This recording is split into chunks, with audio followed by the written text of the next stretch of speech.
And welcome to a brand new life, to a brand new day, all the way from the wastelands of California. My name is Michael, and I am a mere figment of your imagination. I look forward to once again serve you those conscious coma-inducing vibrations. First-time listeners, turn on, tune in, and drop out. This is a very different kind of show, a place where we don't feel so alone. Let us chase away the light no matter what you at home choose to believe. I do admire you for your curiosity. Live and direct, and in the flesh, you can find the podcast rendition of this program on iTunes, Stitcher, and CastBox. For more information, please go to michaeldecon.com. Now, joining me tonight is Eric Gajewski.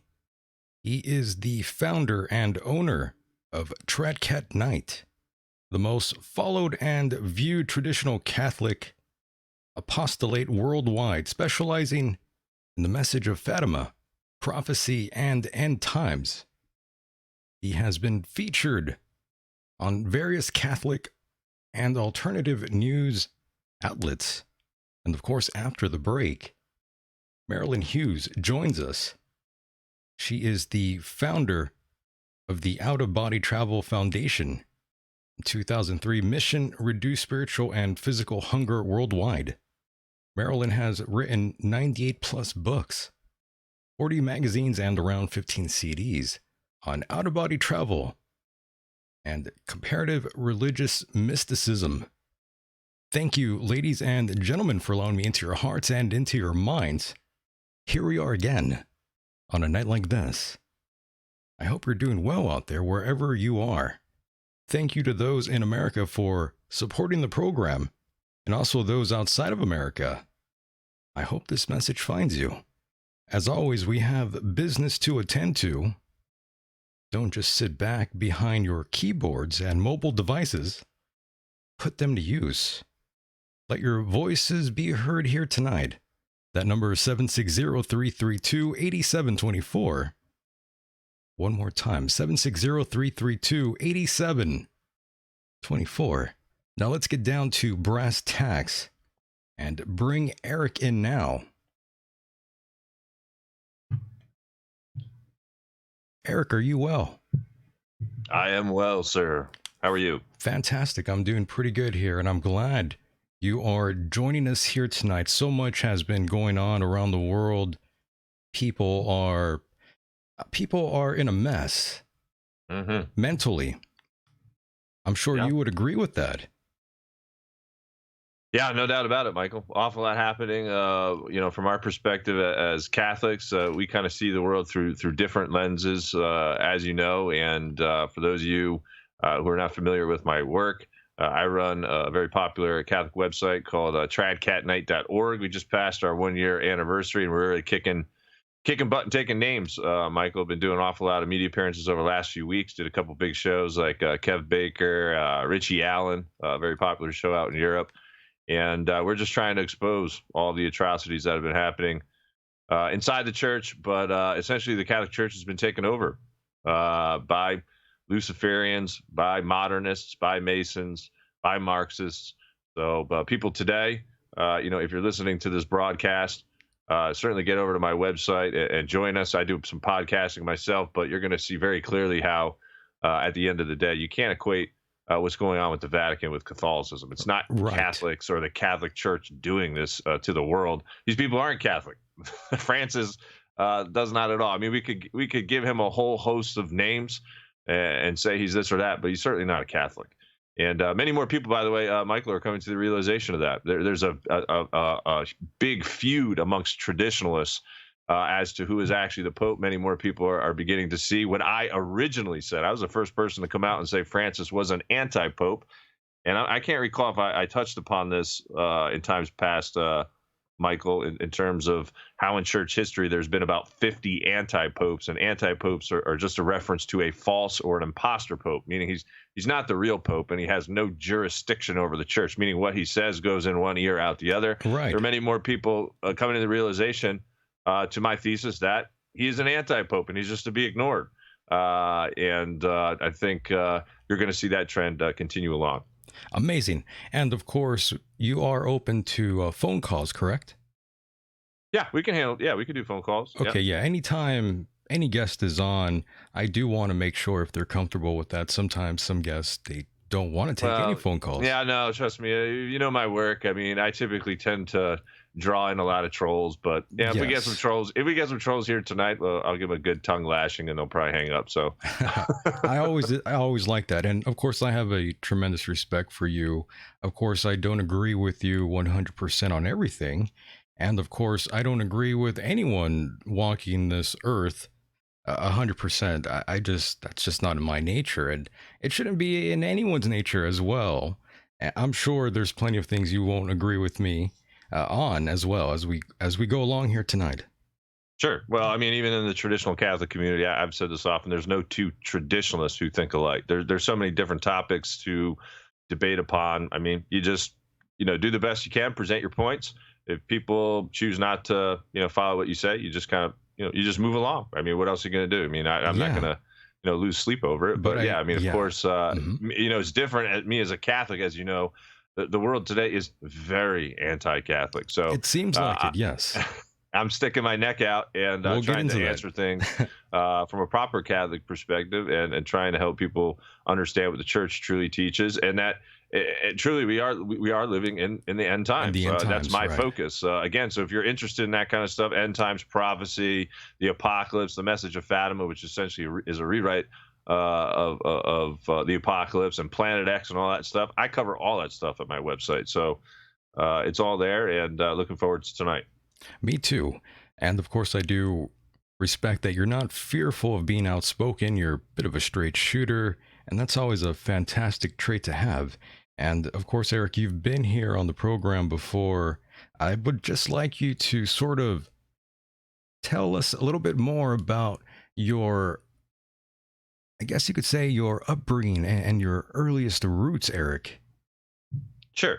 Well, I was raised in the Novus Ordo, what I thought was the Catholic Church. Again, unfortunately, most Catholics who are following this Second Vatican Council, the most recent council in the Church, which goes back to the early 1960s, wherein we had these new modernist Freemasonic principles implemented in the Church, and it's literally rerouting uh, churchmen and the laity on this one world religion path. The false ecumenical movement, interfaith stuff, all that good stuff.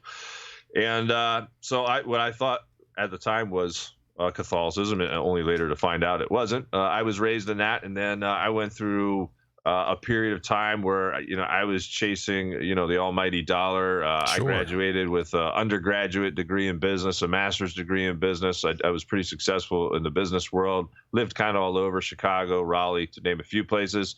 Very much was a playboy type, womanizer, chased after the women.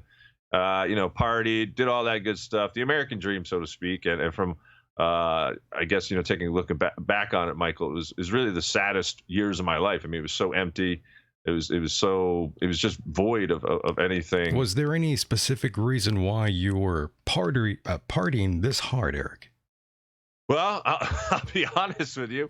I was in a few long-term relationships, and the last one Oh, okay. was a girl that I dated. Turns out, she said she was my best friend, and she cheated on me again. And then that's Oh when no. I went dark. I went blank. I said, you know what?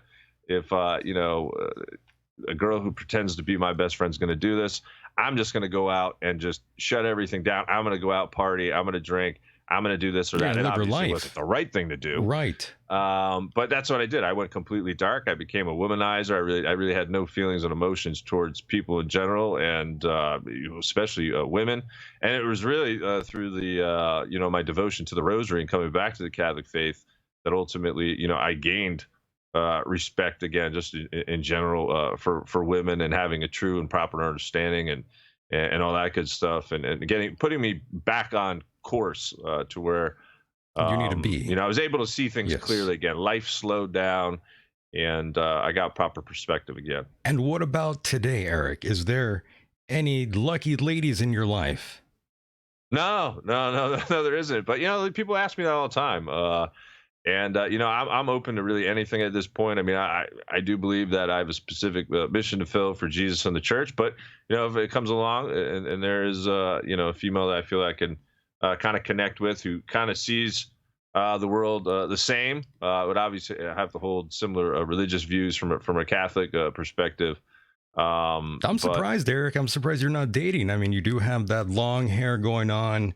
Women right. do love that look. So I'm a little taken back, Eric. What's going on here? Yeah, I don't know, buddy. I don't know. Maybe My I'm just getting too goodness. old. I'm 42. You're I don't not know how that it goes. old. Come on now. 42, that's not that old. I don't know. Yeah, well, who knows? Women love Yeah, an older man. Don't worry, Eric. I think you're still in good graces here. yeah. Well, we'll see. We'll see what happens. And yeah, I keep very low key. I kind of live like an urban hermit. I don't. That's probably why, Eric. Yeah, but we'll see. Hey, you never know. You never know That's what true. God has in store. I mean, I've always said this, Michael. Looking back at my life, if you would have told me 10 years ago that I would be doing what I'm doing now, I would have laughed at you. I mean, You were a night and different day guy. difference. Yeah. A totally different guy. So we all got work to do. I certainly have my shortcomings. I have things that I have to work on, as we all do. But Sure. like Yeah. I said, to be able to stay away from some of these what we would call in the Catholic Church mortal sins, some of these really nasty vices. I mean, like I said, the Rosary has really helped me get back on the track. And ultimately, from our perspective, it's really going to be through the intercession of the Blessed Virgin Mary that we even transition on in this period ahead, because there's going to be just insane events happening here soon. Apocalyptic doesn't really even describe really what's going to happen in the world. 2012, I mean, is not even a fair portrayal of what's going to happen on the earth changes level. I mean, there's going to be a lot happening. Yeah. We've discussed this in times past, the 3 days of darkness. I I'm actually definitely. going to be working on a new video series. I'm going to be Excellent. doing some Catholic movies on Vimeo. So keep that in mind for your listening audience. Down the road, probably in September, I'm going to start doing them on prophecy, end time stuff, general kind of Catholic seers or mystics in the church. Obviously the infiltration of the church, but it'll be on Vimeo, and hopefully we'll get those up and about. But who knows with censorship, right? I mean, I'm on 2 strikes. I don't know if I told you this, but Where I'm on are 2 you? strikes again on YouTube. What Uh, happened? I don't Copyright know. issue or? Yeah, they're pulling down all my New World Order videos. Exposing Zionism, New World Order videos. I mean, yeah, I mean, this is the second time now in the past 6 months I've gotten to the second strike mark, because I think they give Yes. you like a 3-month I grace do. period or something. I like do know that. what that's like, Eric. I had to start a secondary channel because of the strikes on YouTube. Mhm. Yeah, I did too. I just really haven't added anything to it. I think I got like 4 videos up, and I'm at the point now where I've put so much work, Michael, into the YouTube channel. I mean, we're talking over 7 years, over Yeah, you've been 2,000 at it. videos. That if it goes down, I don't know if I have it in me to try to, get all that stuff back up somewhere. It does take a lot of time to get things up and rolling again, no doubt. And, speaking of YouTube, as I was looking up more information on you, Eric, since it's been such a long time, you were on another show, and I was completely surprised by this. You were on the David Pac-Man show. Yeah, that was a while ago. That was like 2 or 3 years ago. Yes. I never even yeah. knew you were on there, though. Yeah, I was on there. Yeah, he tried to paint me into some loon bin, as he usually does with anyone who's sort of right wing. Dane Wigington, the geoengineering expert, and I had some wonderful conversations about David, because he had it out with David too. But yeah, I was as cordial as possible with the man, and there's just going to be certain people who don't see it like you. But again, from our perspective, there's a reason why we think that most people aren't going to be around over the next decade, because they just don't want to see. They just don't want to see the world as it really is. And unfortunately, due to all the liberalism and all of the just insanity that's happening in the world, I mean, God in His love can't let things go on as is. Otherwise, we would completely ruin ourselves in and of ourselves.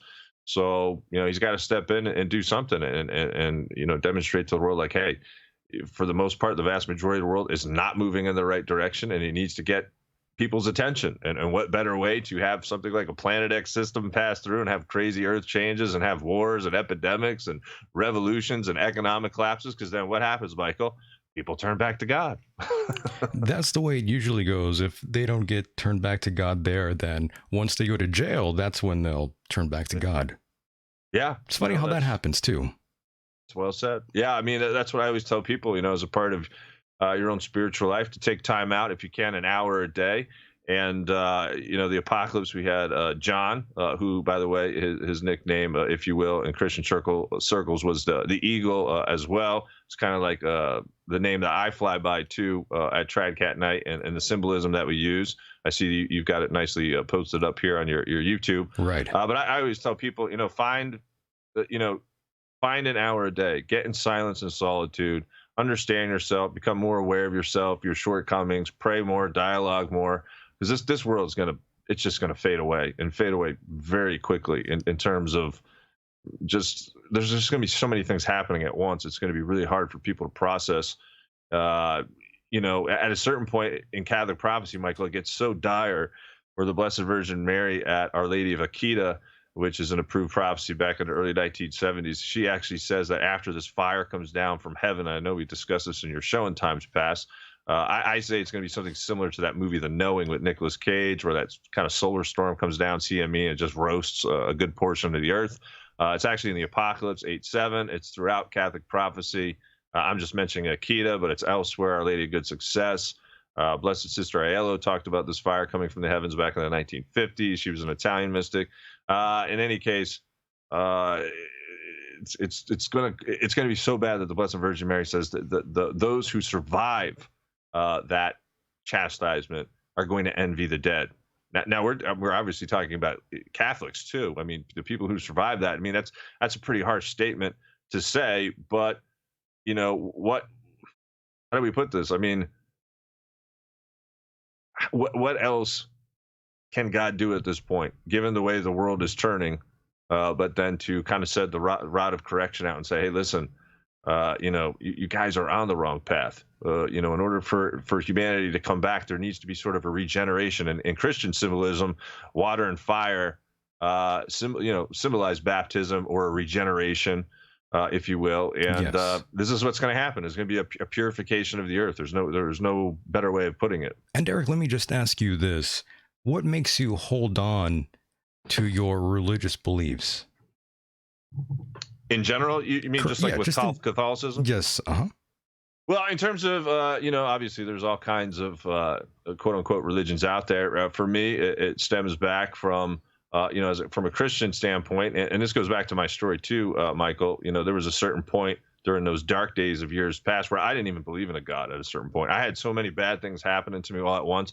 I said, there's no way that a loving God could allow someone to go through this. But now looking back on it, I understand why he did that. It was to get my attention. It was to get me to internalize everything and start dialoguing and praying and doing all these things again. And now he put me on a different path. And here, doing what we're doing, being quite successful. If those things didn't happen, I wouldn't be here with you today speaking with you. But I see it as the truth. I see that, Jesus Christ is God. We believe in the Holy Trinity and in the Catholic religion, as most Christians do, or all Christians should. And we believe that Jesus Christ came down to the earth. He established the Catholic religion. It can be proven historically. So when we go back and, like, say, I have disagreements with Protestants or whatnot, we have to go back on the family tree, so to speak. And what Catholics can do is prove apostolic succession, meaning we can go from Pope Benedict XVI onward backwards and find out that indeed St. Peter, when you open up your Bible and you read the book of Peter or whatnot, he was the first Catholic pope.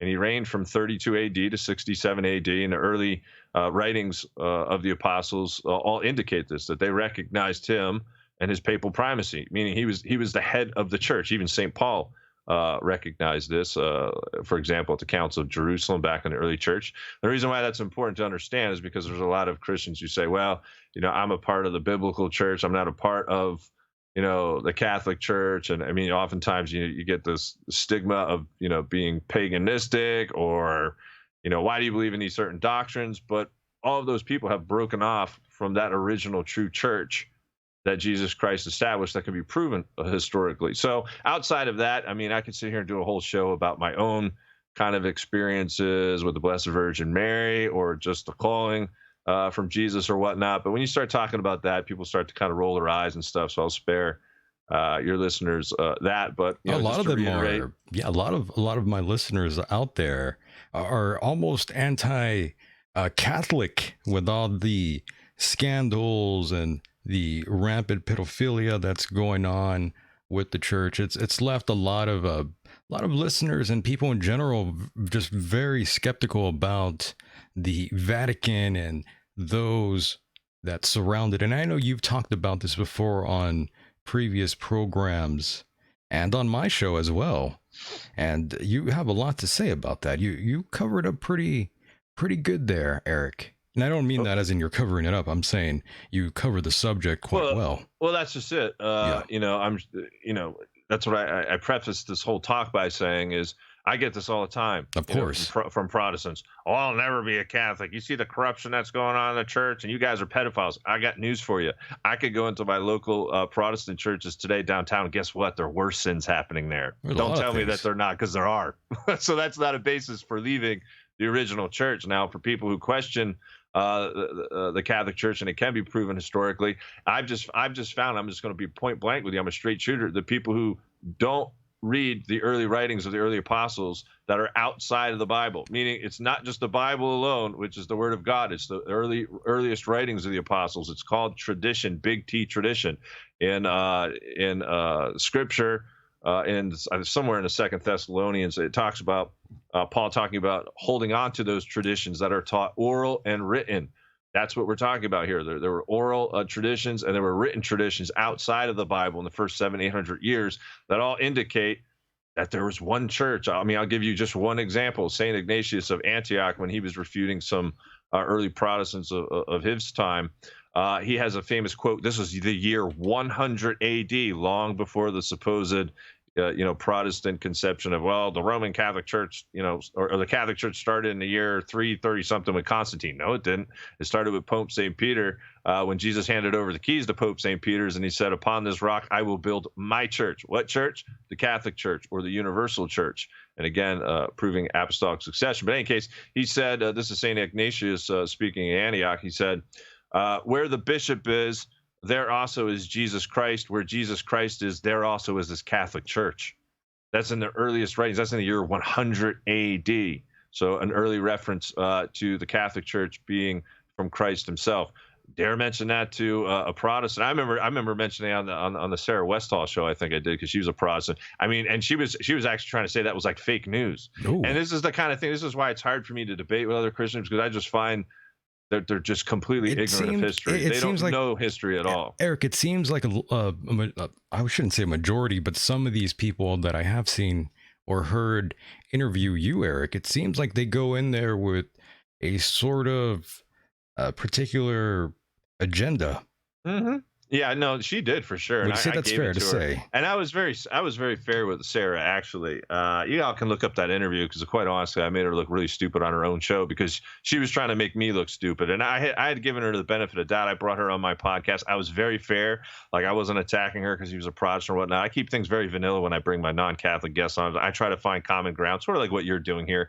And, she came on and she was trying to troll me. I mean, she was definitely trying to pick my button. So I said, you know what? After a certain while, I was really going to lay on the facts to her, and I really made her look stupid.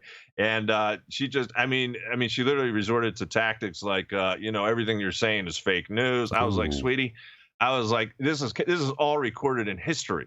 You can't say that it's, and I could pull up the texts themselves from St. Ignatius of Antioch, where he's refuting these heretics. I mean, it's a long discourse that he's given. And, this is unfortunate we have to deal with it. The world is very anti-Catholic, and it's literally proof that we're living in the last days, because when Jesus says, think ye when the Son of Man cometh, shall I find faith on the earth? It is, in general, a general reference to faith in him, but it's also a reference to the Catholic faith, meaning there would be hardly any real Catholics left in the world. And that's what we're seeing now with this apostasy in the church, with denominational Protestantism, with all the Protestants who have broken off from the true church. We're living in a time where there's very few Catholics remaining in the world according to the proper sense. And this falls in with Catholic prophecy, because the Blessed Virgin Mary repeatedly says this: the few who are faithful, the few who are faithful, the few who will be protected. And from our perspective, I know it's probably going to irk a lot of your listeners, but we don't clump ourselves in with Protestants, because I know there's a lot of Protestants. I'm sure you're probably seeing this you're probably witnessing this in your own little chat room. I don't see Catholics even as Christians. That's what we say about you guys. You guys aren't Christians. We call you guys heretics. So, it works both ways, I guess. Yes, the war religion does seem to extend itself online as well. That's just it, Michael. I mean, our battle and our perspective is, I mean, this is the reason why we believe the martyrs died for the Catholic faith. I mean, Pope St. Peter died and was crucified upside down, right? The upside down cross that has been seen recently in the Vatican. Well, there actually is a proper Catholic understanding of that, because Peter was crucified upside down. He felt unworthy to be crucified in the normal sense, like Jesus was, and he said, crucify me upside down. That's pretty hardcore. Yeah, it's pretty hardcore. So my point is, the enemy is completely ripping off. The Freemasonry is a rip-off religion of Catholicism. They have all kinds of similar symbology that's found in the Catholic world, but they just have a different context of it all, like the double-headed eagle, which you find in Scottish Freemasonry. That's why I get accused of being a Freemason when I'm not. It's actually a Catholic symbol. Which you got a lot of heat on you, Eric. Well, it's just common ground. Seemed like you angered a lot of communities out there. I think in part why our Lord has me to do this is because He knows that I just wouldn't care what people say. He knows I'm gonna fight back, and I'm not gonna be very bureaucratic about it. Most people, that I'm sure you've seen all the kind of nonsensical stuff being talked about me. All these people on the internet, they run their mouths. When they meet me in person, they don't say a word to my face, Michael. It's quite amazing. Yeah, most people don't. And most people don't want to behave that way. They get quiet real quickly, as I'm passing through the streets. And there are a lot of people around here, who don't like me, and because of what I have to say, what's going on internally in the Catholic Church, and all this guy's a quack job, he's a fake, he's a fraud, he's a womanizer, he's a Freemason. Yeah, I see certain people on the street, I don't even want to look at me. Yes, and by the way, we were just talking earlier here, and someone by the name of Drew, he's a listener of the program, in the chat room, he said, worse sins than pedophilia, please explain. And I must have not heard that part. What would be considered worse than pedophilia, Eric? He's probably referring back to my talk with Sarah, because I was trying to explain this as best I could to her. She was so obtuse, she wasn't grasping this. Worse sins than pedophilia would be heresy, would be a heretic. And the reason why is this. It's false doctrine, basically. What the Catholic Church has always taught since the beginning is this. Jesus Christ came, as I said, established the church. When he handed over the keys to Peter, he said, in a sense, I'm going to paraphrase here, that which you bind on earth, Peter, I will bind in heaven. It means what the church teaches on the matters of faith and morals alone. That's key for us to understand. That's what isn't taught infallibly amongst Christianity. It doesn't matter what Joel Osteen is saying. It doesn't matter what T.J. Jakes is saying, John Hagee is saying. They have no authority to teach anything from our perspective. So now this is where it gets kooky now, because as I told you, there's an infiltration in the church, and we literally have these non-Catholic modernists like Francis teaching things that the church hasn't taught. So we would put them in the same category as Luther or Calvin. I mean, they're every bit as Protestant as the denominational Protestants are. So I know the Protestants like to pat me on the back. Oh, you're doing a great job exposing the Vatican. But yeah, but they're just as bad as you, unfortunately. Just to put it in a nutshell. But heresy, and it goes back to James, 2, I want to say like 2:10. I'm really working off the top of my head here. But he says, after the second admonition to the heretic, you avoid them.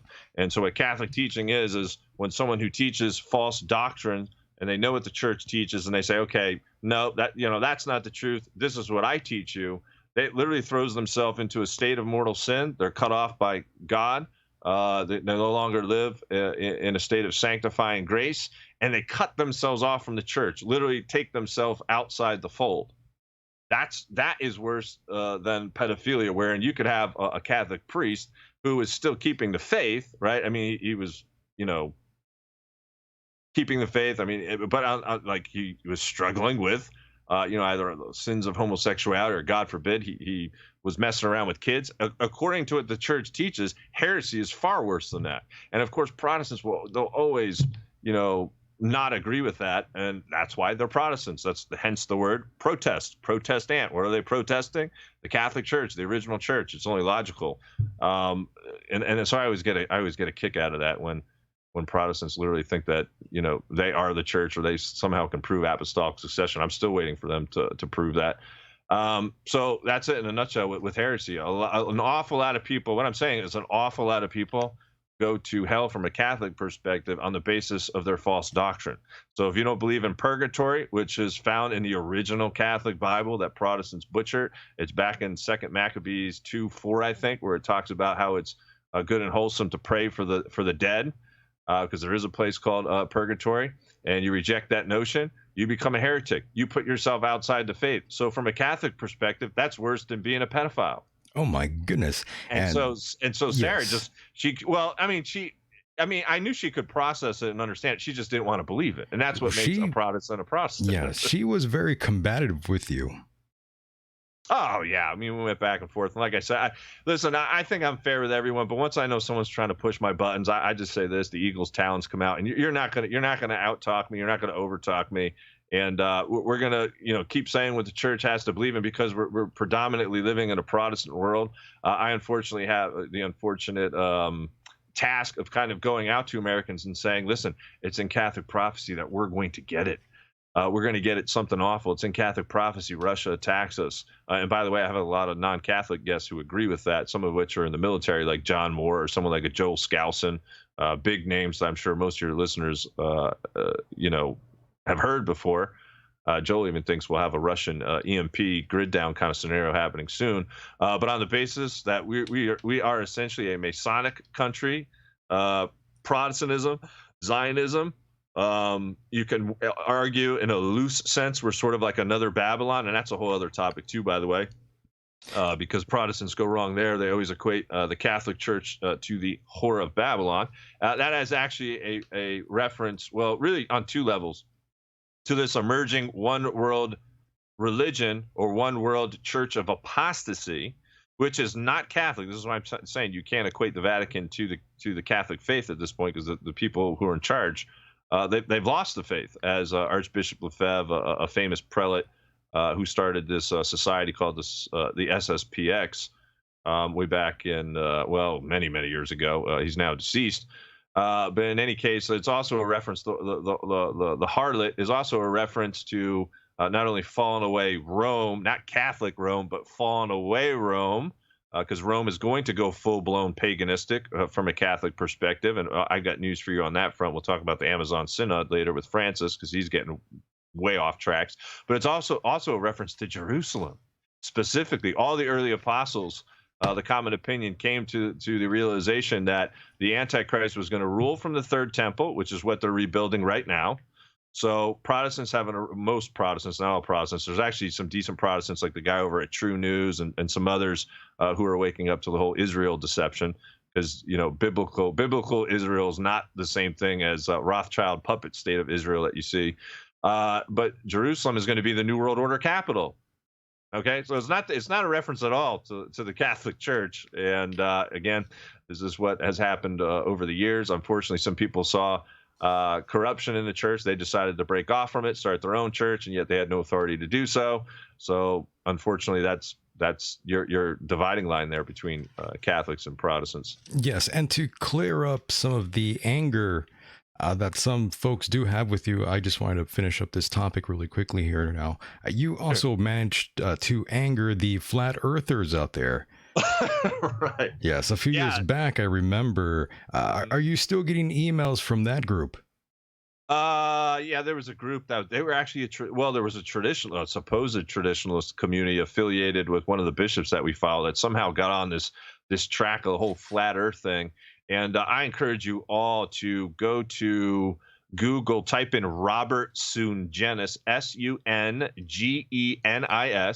and type in flat earth, get his book and read it, because it's going to walk you through how the church has infallibly condemned the notion that there is a flat earth, starting back from the beginning, using quotes. And there's a lot of people in the flat earth community which misapply certain quotes and texts. But Robert Sungenis presents a very strong case. And I've actually done hour-long podcasts with Robert on the matter. I've personally looked into the matter. I see it as a Jewish fable. You can find similar stories in the Talmud, which is satanic. It's there were like a few early church fathers that were like sort of like on the fence at best, is the best way of putting it. But the consensus or common opinion was that the Earth was a globe. I mean, this is supported through various Catholic visionaries, such as Blessed Anna Emmerich, who talks about the Earth being like a globe, and she really goes into detail and things along those lines. I think where people get hung up on, and I don't know why so many people get hung up on this. It's one of those topics like Trump and flat Earth. If you really want to lose a lot of friends on Facebook one day, just mention one of those two things, and you'll lose about 20 friends. But I don't cover it extensively. I, of course, had to address the issue of flat Earth. But I think it's a giant CIA psyop, and I'm trying to think of some of my past podcast experts who agree with me on that level, who, by the way, aren't Catholic as well. I'm not really much of a supporter of flat Earth. I've had several flat earthers appear on the program, but I've never exactly have sided with them. And I don't think I ever will, to be honest with you. And one surprising flat earther that just came across my mind right now is John Lear. He is now a full-pledged flat earther. All of a sudden, this is a man who was once saying that there are a civilization on the moon and there's all sorts of people there. And now he believes we've never went to the moon now. And he thinks the Earth is flat. And this all happened just recently, by the way. Eric, I'm not sure if the name sounds familiar. Lear. I mean, I don't know. I really haven't looked into his work. But he's more in the UFO circles. Yeah, well, if it's UFO for us, I mean, we think the whole UFO phenomenon is completely demonic. It ties in with Catholic. Yeah, I was just gonna say you are also in that opinion that these things, these extraterrestrials, you believe that these things are actually demons, these entities. Yeah, it's in Catholic prophecy. Our Lady of La Salette specifically talked about how the demons of air would work together with the Antichrist to deceive folks. I mean, essentially, the New World Order plan is to allow the tribulation period to happen. We already mentioned economic collapse, all the civil wars that'll be happening, revolution, plagues coming, famines, the typical apocalyptic talk, World War III, Planet X incoming, all that stuff. But then at a certain point, Maitreya, who's going to be your Antichrist, that's the esoteric name for this character. Again, he's no one that we see right now. I disagree with some of my guests like Adam Green, who does a really good job exposing Zionism. He thinks Kushner, and a lot of other people think it's Kushner. It's not going to be Kushner. I think he's going to fail with his Middle East peace plan over there, and then out will walk this guy. He'll unveil his peace plan here soon after the economic collapse. It's going to work for a short period of time. Then Scripture says he'll break that peace plan after 3.5 years.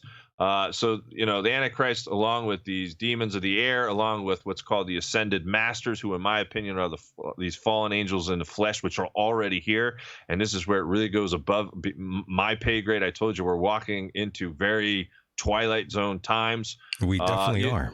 Who was I talking about this on my podcast the other day? We were talking about David Icke, and David Icke. I agree. I agree with most of what he said. But originally when I first heard David speak, I stopped listening to him because he started talking about all that reptilian nonsense, and I was like, man, I gotta stop listening to this guy. But you know what? There really is something to it. I actually had one psychologist come on my show when we were talking about demonic possession or something. She claims, and I believe, listen, she's not Catholic, but to me, I think she's telling me the truth. I don't see why you would put yourself out there and make up a story like this and open some yourself people to ridicule. some She people said she do, saw Eric. someone change right in front of him into a reptile. So what I'm saying is, there's Old Testament. In the Old Testament, there was the angel Raphael, who cloaked himself under the banner of being like in human-like form, and actually sat and ate dinner with another Old Testament Satan. He didn't realize, and the actual story, I lose my mind right now. But my point is how that works, I don't know. It's like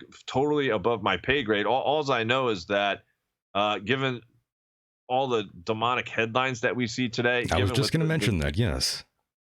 Yeah, I mean, given what this Maitreya character is saying, how the Space Brothers, the UFOs are preliminary to his arrival. They have this great day called the Day of Declaration coming up where, and by the way, this could be, I've been thinking about more and more, and I've been asking Leo Zagami and other people who come on my show, what do they think? But because he's studied Maitreya, and I think he's more or less believes the thesis I put forth that he's the Antichrist as well. In terms of this Day of Declaration coming, is this the formal disclosure coming. I mean, we're hearing an awful lot of rumblings of disclosure, and I can't, because I have to relay over at tradcatnight.org. If you join my community, I'm putting out 25 to 50 posts on a regular basis, videos, all unmasking these end time agendas. And I, of course, cover the whole UFO alien propaganda agenda. And even over this past week, I mean, there was big stories on Drudge, that massive spacecraft that was seen over, I think it was in Missouri. Then another one was like caught in live in the Chicago area with some, I guess it was during a newscast or something. And now there's more talk that I'm really interested. Yeah, I'm really interested in hearing your opinion on these issues. The fact that the media has sort of gone crazy with the UFOs and all these stories now that we're seeing. Many people now are questioning why this sort of thing is actually being released now. Is there another agenda that we're not seeing? Yeah, well, the next step to the New World Order agenda is after this tribulation period starts, Maitreya will come down. He'll have his ascended masters, all circled around. There'll be all kinds of great phenomena happening in the skies. That's where we get into Project Blue Beam and holographic images and all the stuff that they'll be doing in the skies. And he's going to say, listen, I have the plan for humanity. All you have to do is take this mark, right? This is where we get into the whole mark of the beast talk, microchip. I mean, at that point, the economy will have collapsed. They're going to try to push everyone onto this one world socialist digital economy system. I've actually, when I've been doing some media appearances as of late, I've been actually appearing on some economic shows like David Modell, Kenneth Amaduri, Cross the Street, because I've been warning about socialism. Because this is what the New World Order is going to do. It's going to morph from the tribulation period of being socialist, which is highly seductive, right? We got to share all the world's resources. I mean, that's coming out of the Luciferian Vatican these days, the Masonic Vatican. It's coming out of UN, which is completely satanic. But then the next step after that, as Lenin said, he said the end game of socialism is communism. So it's going to be full-blown communism. It's going to be like you own nothing, Michael. They're going to come for your home. They're going to come for your computer. They're going to come from everything. The state owns you. I hope that doesn't happen, Eric. Well, unfortunately, I have to be the bearer of bad news. Not to fear the days ahead, but it's ultimately it is going to come to that. God's going to allow that. I mean, He's going to allow us to be embedded in all these evils again, in order for there to be a return of hearts back to His. In order for people to say, "Oh my, okay." We've got to come back, because I've said this very adamantly. There's really only going to be two paths in the end once these ascended masters show up. What we're doing at Trad Night, the way of an eagle, remaining in faith and hope, a return to Catholic tradition, a return to our ancient roots or whatever, or you're going to go along with the New Age. There really is going to be no more middle ground at that point. Yes, and Eric, by the way, I'm sorry to cut you off, but somebody was calling in, and I was trying to pick up their call, but they hung up before I could answer. That number is 760-332-8724. One more time, 760-332-8724. If you do want to call in, go ahead and do so now. I apologize. Not quite sure why this thing didn't pick up quick enough, but the line is open. Go ahead and call in if you do have a question for our guest here, Mr. Eric Gajewski. And of course, this is always fascinating to talk about this sort of subject here. So many doom and gloom topics to get into here with you, Eric, especially with the end times. And I do have to mention this now. It's something that you always bring up. You don't have to be a Catholic to follow some of the things that you talk about on your website as well. I just wanted to clear that up with some folks out there. Yeah, I mean, listen, we're coming at it from a Catholic perspective. I'm only going to teach a certain way, but I leave the doors open to anyone. I mean, there's atheists who've joined our group. I mean, a lot of people just come for the podcast. I mean, I put my podcast list up against anyone, whether it's John B. Wells or whoever else is out there coast to coast. I mean, I'm podcasting 2 to 3 times a day, Monday through Saturday. Today, I had 3 podcasts alone. Oh, damn. Yeah, really? I had Paul Stark from Vatican Deception film. He made this film, Vatican Deception. If you haven't seen that, go to Vimeo, look up Paul Stark, Vatican Deception, watch that movie. Very interesting. I had him on. I had Sally Agarist on the program today. He's kind of like that funny memes cartoonist guy on Twitter now. He's really taken off. I had him on the program. He's not Catholic. I'm trying to think, who else would I have on today? I can't even remember who else I had on today. 2 o'clock. Oh, I had Peter McCarthy from Creepy Little Book. A lot of shows, man. Yeah, so we had a lot going on today alone. But the overall premise is, you come, A lot of people will come just for the podcast. I cover prophecy, I cover end times. I mean, we've had prelates even in the church, conservative prelates like a Cardinal Burke, who doesn't quite get it because he's still following Vatican II. But he's even said this over the past year, Michael. He said, well, given like all the apostasy and corruption that we're seeing, he says, well, perhaps we are living in the end times. So I always remind other traditionalists who want to attack me for being the end times guy. Like if you watch other podcasts and you hear someone say, well, we don't want to go down the path of, certain people who are talking about the end times, blah, blah, blah. They're talking about me. I don't understand why. Well, I don't understand why anyone would get mad or try to take shots at you that way. Well, it's just because they see differently than us. And again, I've said this openly and I've said this honestly, because even most Catholics don't want to get this. I mean, push aside, people who don't want to see it from a Catholic perspective. I mean, the people who are claiming to be Catholic aren't Catholic. I mean, that's just how the level of mass deception that we're in. These people who are claiming to be Catholic, they're literally following a whole new religion called the Novus Ordo religion, which was set up in the early 60s by these modernist Masons and Marxists. And this is why we as Catholics were like, no, I'm sorry, anywhere where Vatican II is taught, a Catholic can't be. And that really limits your ability worldwide to find a real Catholic priest who's been ordained properly, who is not following these false doctrines that Francis and the Vatican are teaching. And it's like I said, it's a preliminary sign. St. Paul warned about a great revolt that would happen shortly before the Antichrist. Coincidentally, it's directly relating to the Protestant revolt. It's also a reference to the French Revolution back in the 1700s. That was a revolt. But then we had a French Revolution in the church, and it was called the Second Vatican Council. That was the last straw. And all that has to happen now is for this one world system to be formalized, is, the whole mark of the beast system to be formalized. This is why the economics is so important, because they know people have to eat and drink. If they can get at people's stomachs, they can ultimately get people to take this mark. If they have control of the resources, it doesn't take a rocket scientist to figure out that people, for the most part, the vast majority of people are going to try to self-preserve. And, kind of like Mad Max. Did you see that new remake of the Mad Max where everyone had to go to, underneath that cave where the guy was spilling out water? Yeah, that was a good movie. Yeah, the rewrite, it was actually pretty decent. But I mean, there's an awful lot of predictive programming there, because that main character that was essentially being an Antichrist figure who's going to, be able to tell you when you get your water. And as Aaron Russo said, I'm sure you remember that clip when he did an interview with Alex Jones. He said, the whole end is this chip, he said. And he said, if you don't play by their rules, right, if your social credit score is low enough, and they're already rolling that out in China, if you don't play by their rules, they'll just turn your chip off.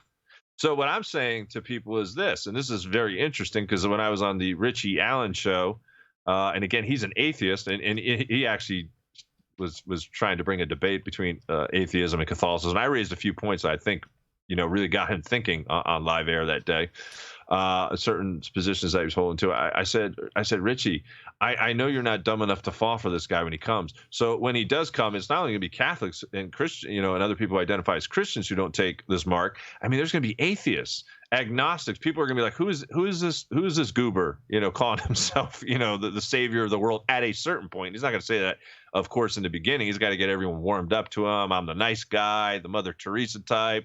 I'm going to feed you. I'm going to clothe you. I'm going to house you. I'm going to do all this good stuff. And then he goes full-blown communist halfway through, as I mentioned. By the way, I have a whole article on that on tradcatnight.org. I break that down.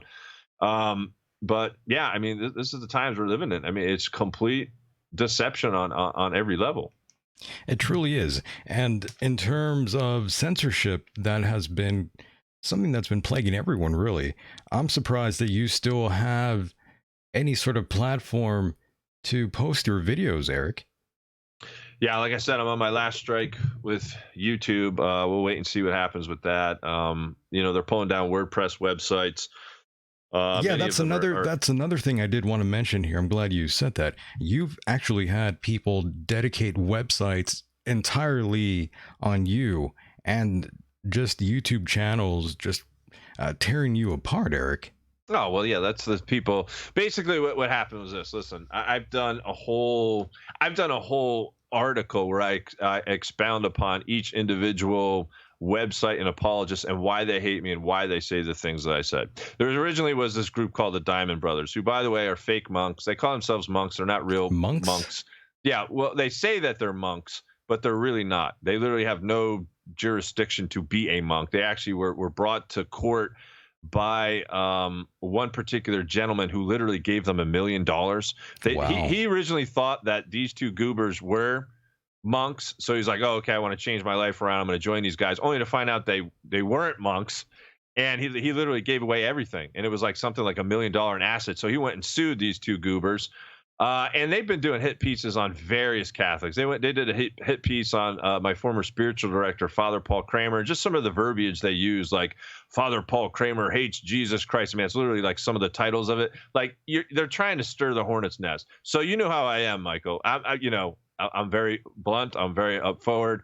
I'm gonna start throwing punches back. So I did a whole expose series on them, and then basically what they tried to do is they tried to convince the Christian world that I'm a fake or a fraud because I was using social media help, like within a 3 or 4 month period, for my YouTube channel and tradcatnight.blogspot.com many years ago. Well, look at this guy. He's using help and blah, blah, blah. So now, unfortunately, there are people who just hate me because I've called them out on their heresy and errors. That's literally the only thing they can say.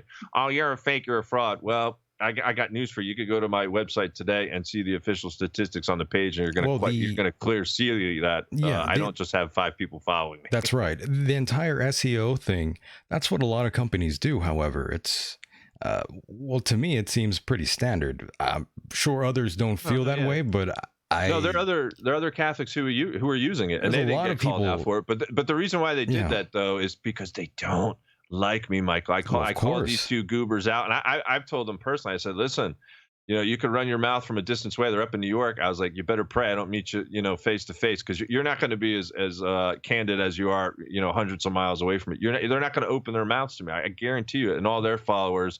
And by the way, they're heretics too. They don't believe in certain doctrines that the church has always taught, like baptism of desire.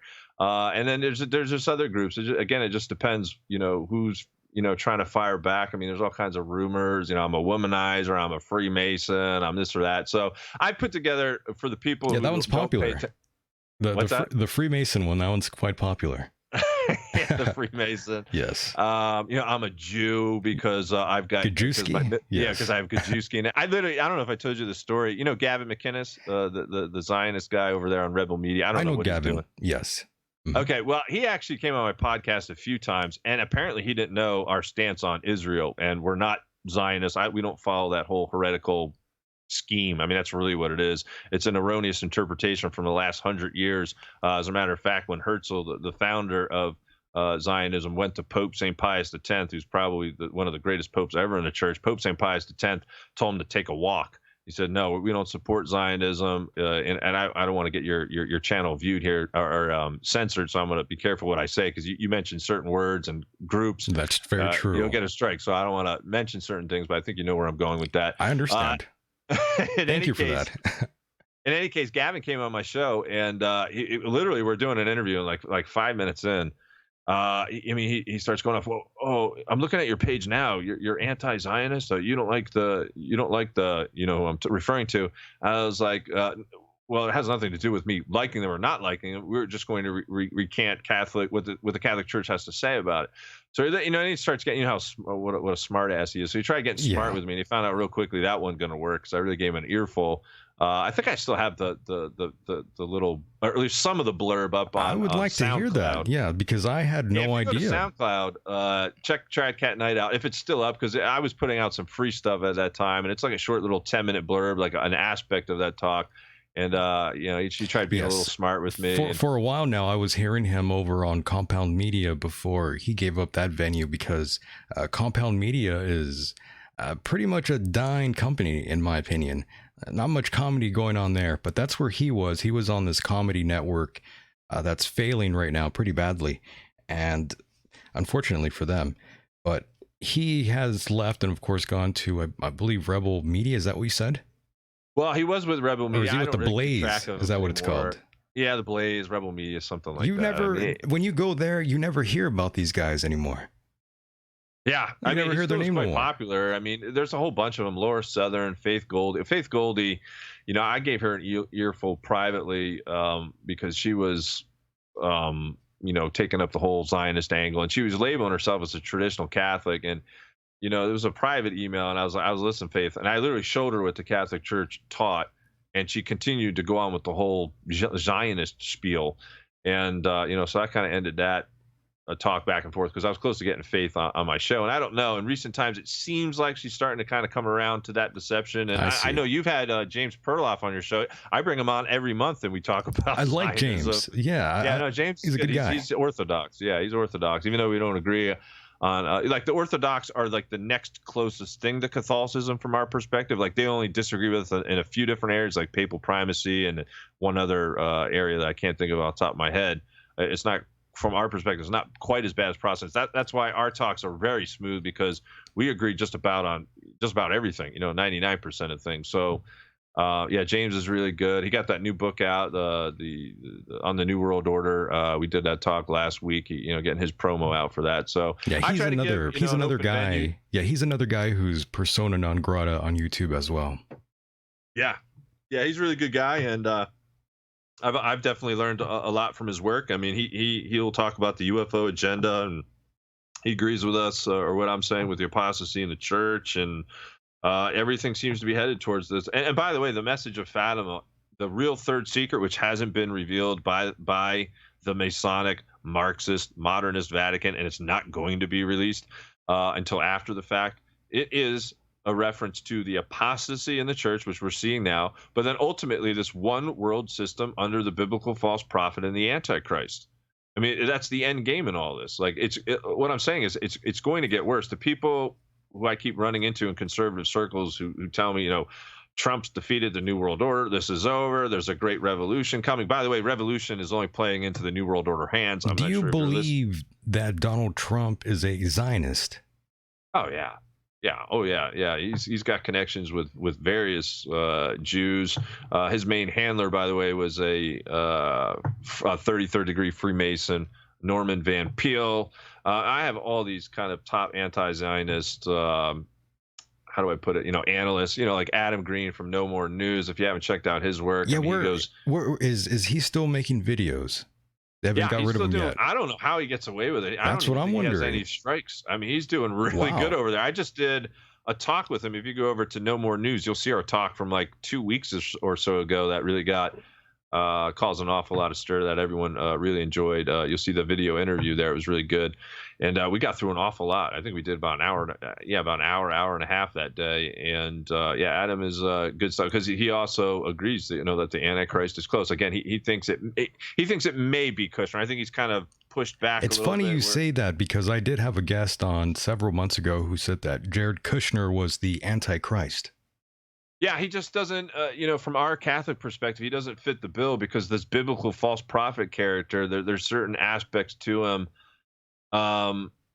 that are preliminary to the Antichrist. So if Kushner is the Antichrist, that means he would have to have a sidekick kind of paving the way for him, and it would have to come from the religious side. So there's no other person out there that would fit the bill that would be kind of paving the way for Kushner ultimately. I mean, there's certain characteristics. For example, the Antichrist is eventually going to have an image set up, not only in Jerusalem, but the third temple as well, but then also in Christian churches. This is why there's so many changes happening inside the supposed Catholic churches these days, where they move tabernacles off to the side. They put a table out in front of the people instead of an altar. The priest now faces the crowd, as opposed to it being a sacrifice, which is what we believe as Catholics, because Jesus said, "He who does not eat of me cannot have everlasting life." He's referring to the Catholic Eucharist. I don't know how Protestants can get past that without questioning their own belief system, because you have to eat of his body in order to have eternal life, and Protestants see it as just something symbolic. Well, shockingly enough, Eric, a lot of people out there don't really read their Bibles properly, and I have to confess here with you, I do have a confession to make. I'm not exactly religious whatsoever. I'm actually an agnostic atheist, and have been since I was about 14 or 15 years old. However, that doesn't mean that I'm not open-minded And it doesn't mean that I have not read into Catholicism, Christianity, Hinduism, Buddhism. I've read into a lot of these things before. And I feel that a lot of these things, they all do have a piece of the puzzle, but you do have to decipher all these things for yourself and discern uh, fact from fiction, I guess you could say. But that's kind of people will definitely have a people will get angry that I even said that right now. Right. Well, you sound an awful lot like Rex over at Leak Project. I think he considers himself an agnostic. I like Lex or Rex. We've had some good conversations. You know, he's open-minded to processing and listening to. And like I said, when I bring people on my podcast, I mean, like you, I sit back, and as long as it doesn't go on the level of dogmatic stuff, I mean, I allow people to talk about whatever they want to. I mean, they can, you know, I don't censor anyone on that level. I have nothing but love in my heart for everyone, to be perfectly honest. Even though I do say some inappropriate and awful things sometimes, I make terrible jokes. Well, we all do. I do say some pretty nasty things every now and then, but when it all comes down to it, at the end of the day, there, I definitely am really nice in general, though. What we try to do at Trad Cat Night, again, is our special niche is in prophecy. It's in rooted in Catholic tradition on what these early apostles, Catholic apostles, Catholic tradition has to say on these end times. It's quite clear when you read what they have to say. It's like reading the headlines of today. One of which, you know, all the early church fathers and all the esteemed theologians in the church teach that during the end times, end of days, however you want to put it, Rome would return to its ancient paganism, right? So it was paganistic at first. Constantine had his conversion, converted to Catholicism, but then during the end days, it's going to go back to paganism. Now, this is what I was mentioning earlier with Francis, who is he's just out of his mind with some of the things he's been saying lately. He's going wild, huh? Well, with this Amazon Synod that's coming up in early October, I mean, he has classic one-liners where he references the Creator in a father-mother sense. So he didn't go full-blown like New Age Mother Gaia, but he's like flirting with it. Then he's talking about how indigenous people in their rituals, you know, they have. I'm trying to think of the exact verbiage he uses, but you know, even we as Catholics have to take into consideration that it brings, you know, great value to society. I mean, a lot of these things that he's saying have long been condemned by the church. Again, we love everyone too, but we believe that there's a certain narrow path as it relates to doctrine where like you can't cross that boundary. You can't say, you know, the paganistic people who are doing these, you know, interreligious rites or whatever, you can't say that they're on the same path that we are. Objectively speaking, again, we can't judge their intentions. That's something the church also infallibly condemns. Like I can't judge your intentions just as you couldn't mine. But objectively speaking, on the surface level, I could say, okay, from a Catholic perspective, you know, why don't we agree with, you know, just, you know, outright paganism? Why don't we agree with Zionism? Why don't we agree with Protestantism? So for us, it all comes back to, you know, traditional, what these early church fathers say, because they're quite clear that Rome goes full-blown paganistic again. It's going to be destroyed. And did you see that recent earthquake swarm out in Rome? It was just I sure did, within this past week. Right. Yeah, I mean they're gonna shake, rattle, and roll. We're seeing we're seeing lots of major Earth changes. That is something I did want to mention with you here. But we were talking a little bit about more in the political realm, and before we go back into the swarm of asteroids that are headed towards Earth as we speak now, I did want to go back to what we saw a few days ago in the 2020 candidates, that debate that we saw, the Democrats. Did you happen to watch that? I didn't. Like I said, I've been working on an awful lot of projects, doing an awful lot of media appearances. You missed the hysteria. Yeah. Well, I've had other people on give me their analysis, whose opinions I highly value, like a Gerald Celente, Sally Agaris from Today, who's like a libertarian kind of type. He also believes both parties, you know, they're run by the same group, the New World Order. I mean, it's no different. I agree with you on that. Socialism on one side of the coin, communism on the other side of the coin. It's all building up towards the end game. The end result is going to be the same thing. I mean, you could argue in a loose sense that Trump is the lesser of two evils, but as I've been trying to point out to other Christians, I don't know if you saw this comments on this, and again, this is not a subjective attack on anyone in your group, but again, I think everyone knows what we have to say concerning homosexuality and sodomy and all that stuff. Well, he came out and openly supported this month, LGBT month. And here's someone that passes himself off as a Christian. No Christian does that. And this is happening too in the Vatican II Conciliar Church, the whole, gay pride movement and all that stuff. It's all leading up to what Jesus said, that during these times, it would be like days a lot all over again. This is another reason why we think we're very close to chastisement. Then also he made some very irky comments that really upset a lot of Catholics, so much to the point where I got emails saying that people wouldn't vote for Trump now. I haven't voted in a long time. I always fly by the motto: these people, these puppets are selected or not elected. Yeah, when I go down there and that vote, way. What's that? I was going to say it almost seems that way. Like it really doesn't matter who we vote for. Yeah, well, at least at the presidential level. I'm not saying don't do anything. Sure, like, like in your local levels, you can make an impact, you can change your community. But that I agree with. On. Yes. At the presidential level, like, come on, if you get to that level, they're in on the game. And perhaps the last person who wasn't in on the game, JFK, who was a Catholic, and look at him, not necessarily a good Catholic morally, but he called out the New World Order, and what happened? They whacked him. They whacked him. So perhaps he was the last legit president, but it's kind of the same with the Vatican, though. Look at the people that they're putting out for the past 50 years. They're all puppets too, in my opinion. Even someone conservative like John Paul II, and this is why a lot of people hate me. Repeatedly, over and over and over again, he could be seen given the 666 hand sign like Trump, the AOK hand sign. Like that's nefarious. Like that's not comical. That's not like, oh, he's just joking. Like, to me, given the doctrine that was coming out of John Paul II's mouth, which was highly Masonic, he was a universalist, which is another heresy, and I don't want to bore your audience with that deal. But listen, he was leading the charismatic movement. He would bring in Shiva witch doctors to be blessed by at some of these interfaith movement. To a certain degree, he was just as bad as Francis. So I don't know why all these conservative types are pointing the finger at Francis in the church, and they won't point their fingers at John Paul II. But again, as you know, I call a spade a spade. I'm gonna call people out. You're a straight shooter. Yeah, straight shooter, and that's why a lot of people hate me. So they got to come up with the ad hominem attacks. I'll stay away from Aaron. He's a kook. He's a whack job. He's a madman. All this kind of good stuff. That's what they say though when they get defensive.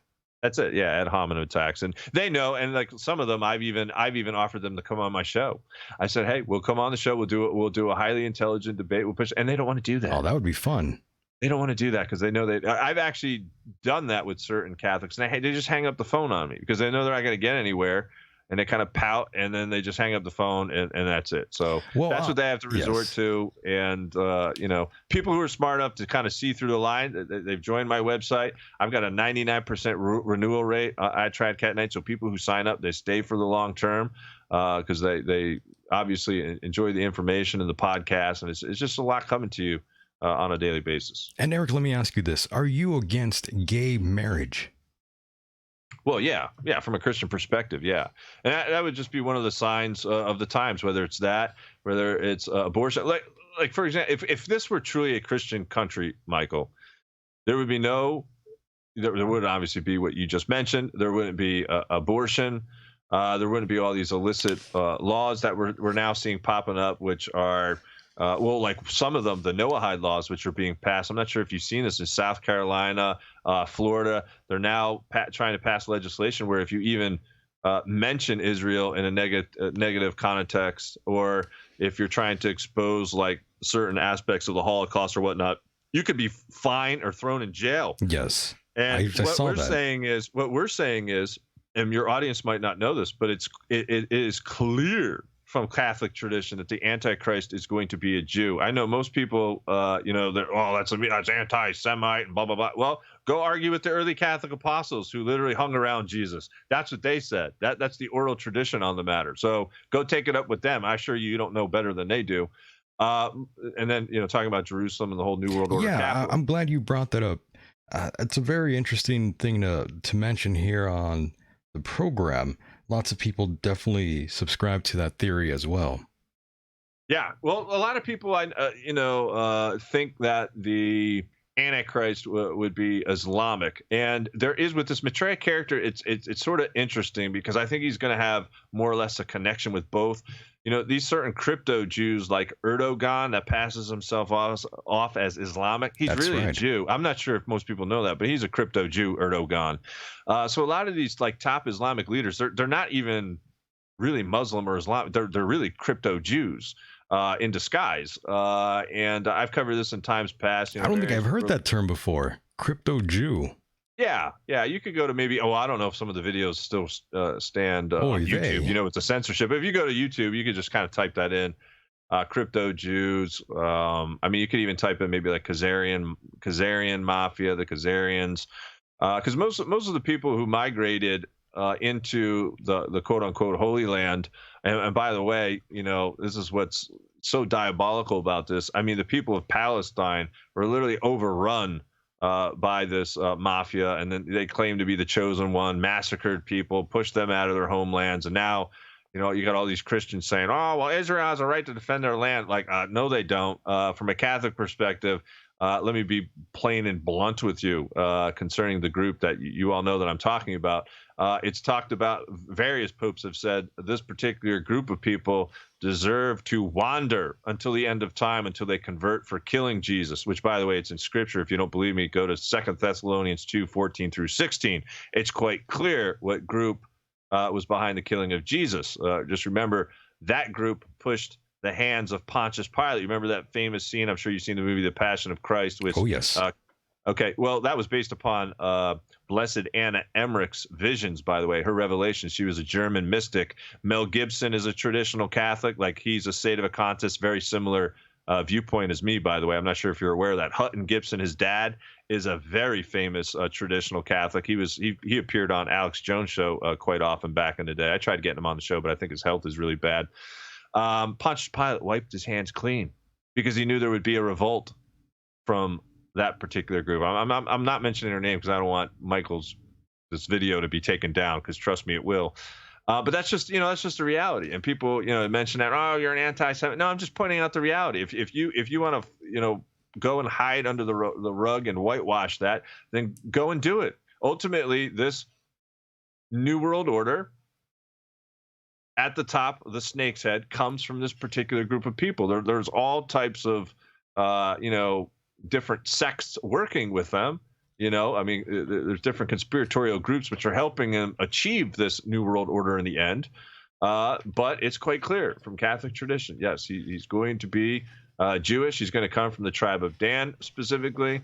He's going to pass himself off as the uber Mother Teresa type. He's going to be highly charismatic, even talking in tongues, which is why I warn some people who identify themselves as Christian and they're charismatic. He's actually going to merge Western charismaticism with the false, from our perspective, the false Eastern religion. I believe it's Buddhism. I can't remember if it's Hindu or Buddhism, but there's a movement called the Kundalini. Yeah. The Hindus. I think it's Hindus. Okay, yes. Yeah. Mm-hmm. And so they have a very similar kind of charismatic movement. And I think there's going to be a merger in this one world religion to come, where he's going to kind of bring what we would call the heretical sect of Western charismaticism along with the Eastern version, because they both have like a laying on hands and gift of tongues and kind of all that stuff. So that's another reason why I tell people you'll be very leery of charismaticism.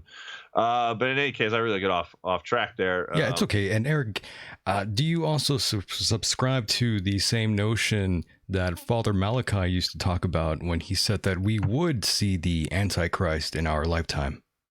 Oh, yeah, absolutely. He's here. And like I said, the next major thing is the economic collapse. Start to prepare right now. Gerald Celente mentioned that on my show today. I mean, I try to interject, periodically when he's talking, Catholic prophecy about Russia attacking, about, everything that we're basically talking about today.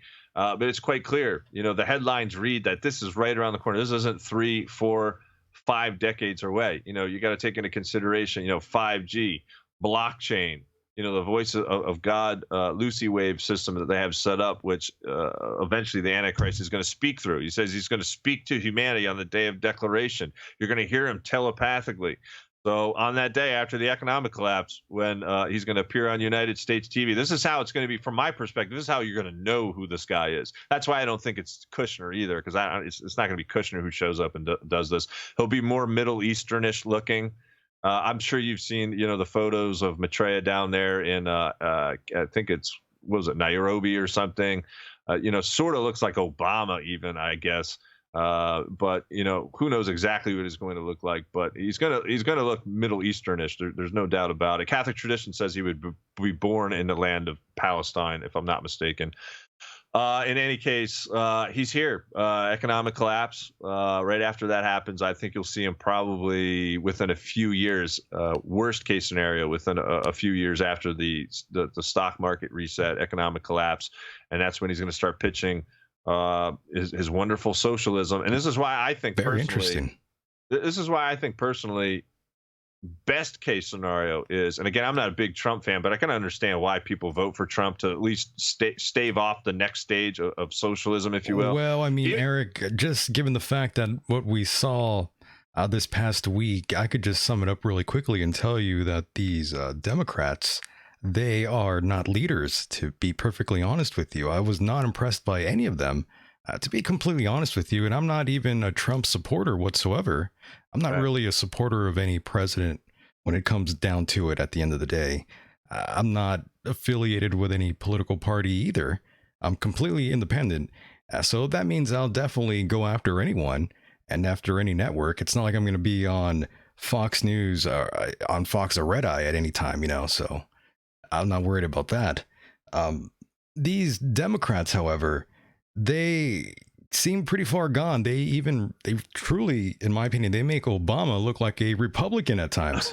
Right. Well, that's the whole next. It's progression, right? It's happening in the Conciliar Church, the Vatican II Church. It's getting worse and worse doctrinally. It's getting worse and worse corruption-wise, just as you're seeing the same trend in this country on the state level. Things are becoming more leftist, right? Open borders, the attack on, they're trying to take away our guns, which, by the way, Trump is trying to take away silencer on guns. It'll be a progression there. It'll be silencers, then it'll be something else, and then eventually they'll come for your guns. And I can tell you that will kickstart a revolution in this country. I mean, I live out in Ohio. I don't know where you said you were out, like in California. I'm in California. Okay, the laws are a little bit more liberal than out here. The but laws are terrible. You don't play here. around with guns out here. You start messing with people's guns around here. As a matter of fact, they're trying to pass a law here in Ohio in which you don't even have to go through concealed carry courses anymore. You could literally just start carrying, like I think that's how it is in Texas. So someone can correct me if I'm wrong, but I think at least in certain areas you can do that. But out here in Ohio, man, the liberals try to come for your guns, and there's going to be blood on the streets everywhere. And so I think that you have to pay attention to with these leftists. But yeah, open borders, gun control, the sodomite agenda, the socialist aspect, Green New Deal, and all that stuff. I'm right there with you. Salente says, well, I had a few guests. Sal and Salente said that Tulsi Gabbard person came across pretty decently. Again, I didn't see it. I don't know. They said at least that she had a decent foreign policy. Some pretty good jabs. A few good jabs there by some of the candidates there. Yeah. So I don't know. I didn't see it, but yeah, I mean, you didn't miss much, though, to be honest. I probably didn't. Nah. Well, I'm a monarchist anyway. I'm a political atheist, just like Salente. I don't fall for the whole left-right paradigm. That I'm with you, by the way, that's what Freemasonry has done. Republics and democracies are a spawn of Freemasonry. The left and the right, like you said earlier, the left and the right, they play for the same team, essentially. Yeah. It's the same people, the same faction. They had to first break down the Catholic monarchies throughout Europe. We've obviously never been a monarchy here.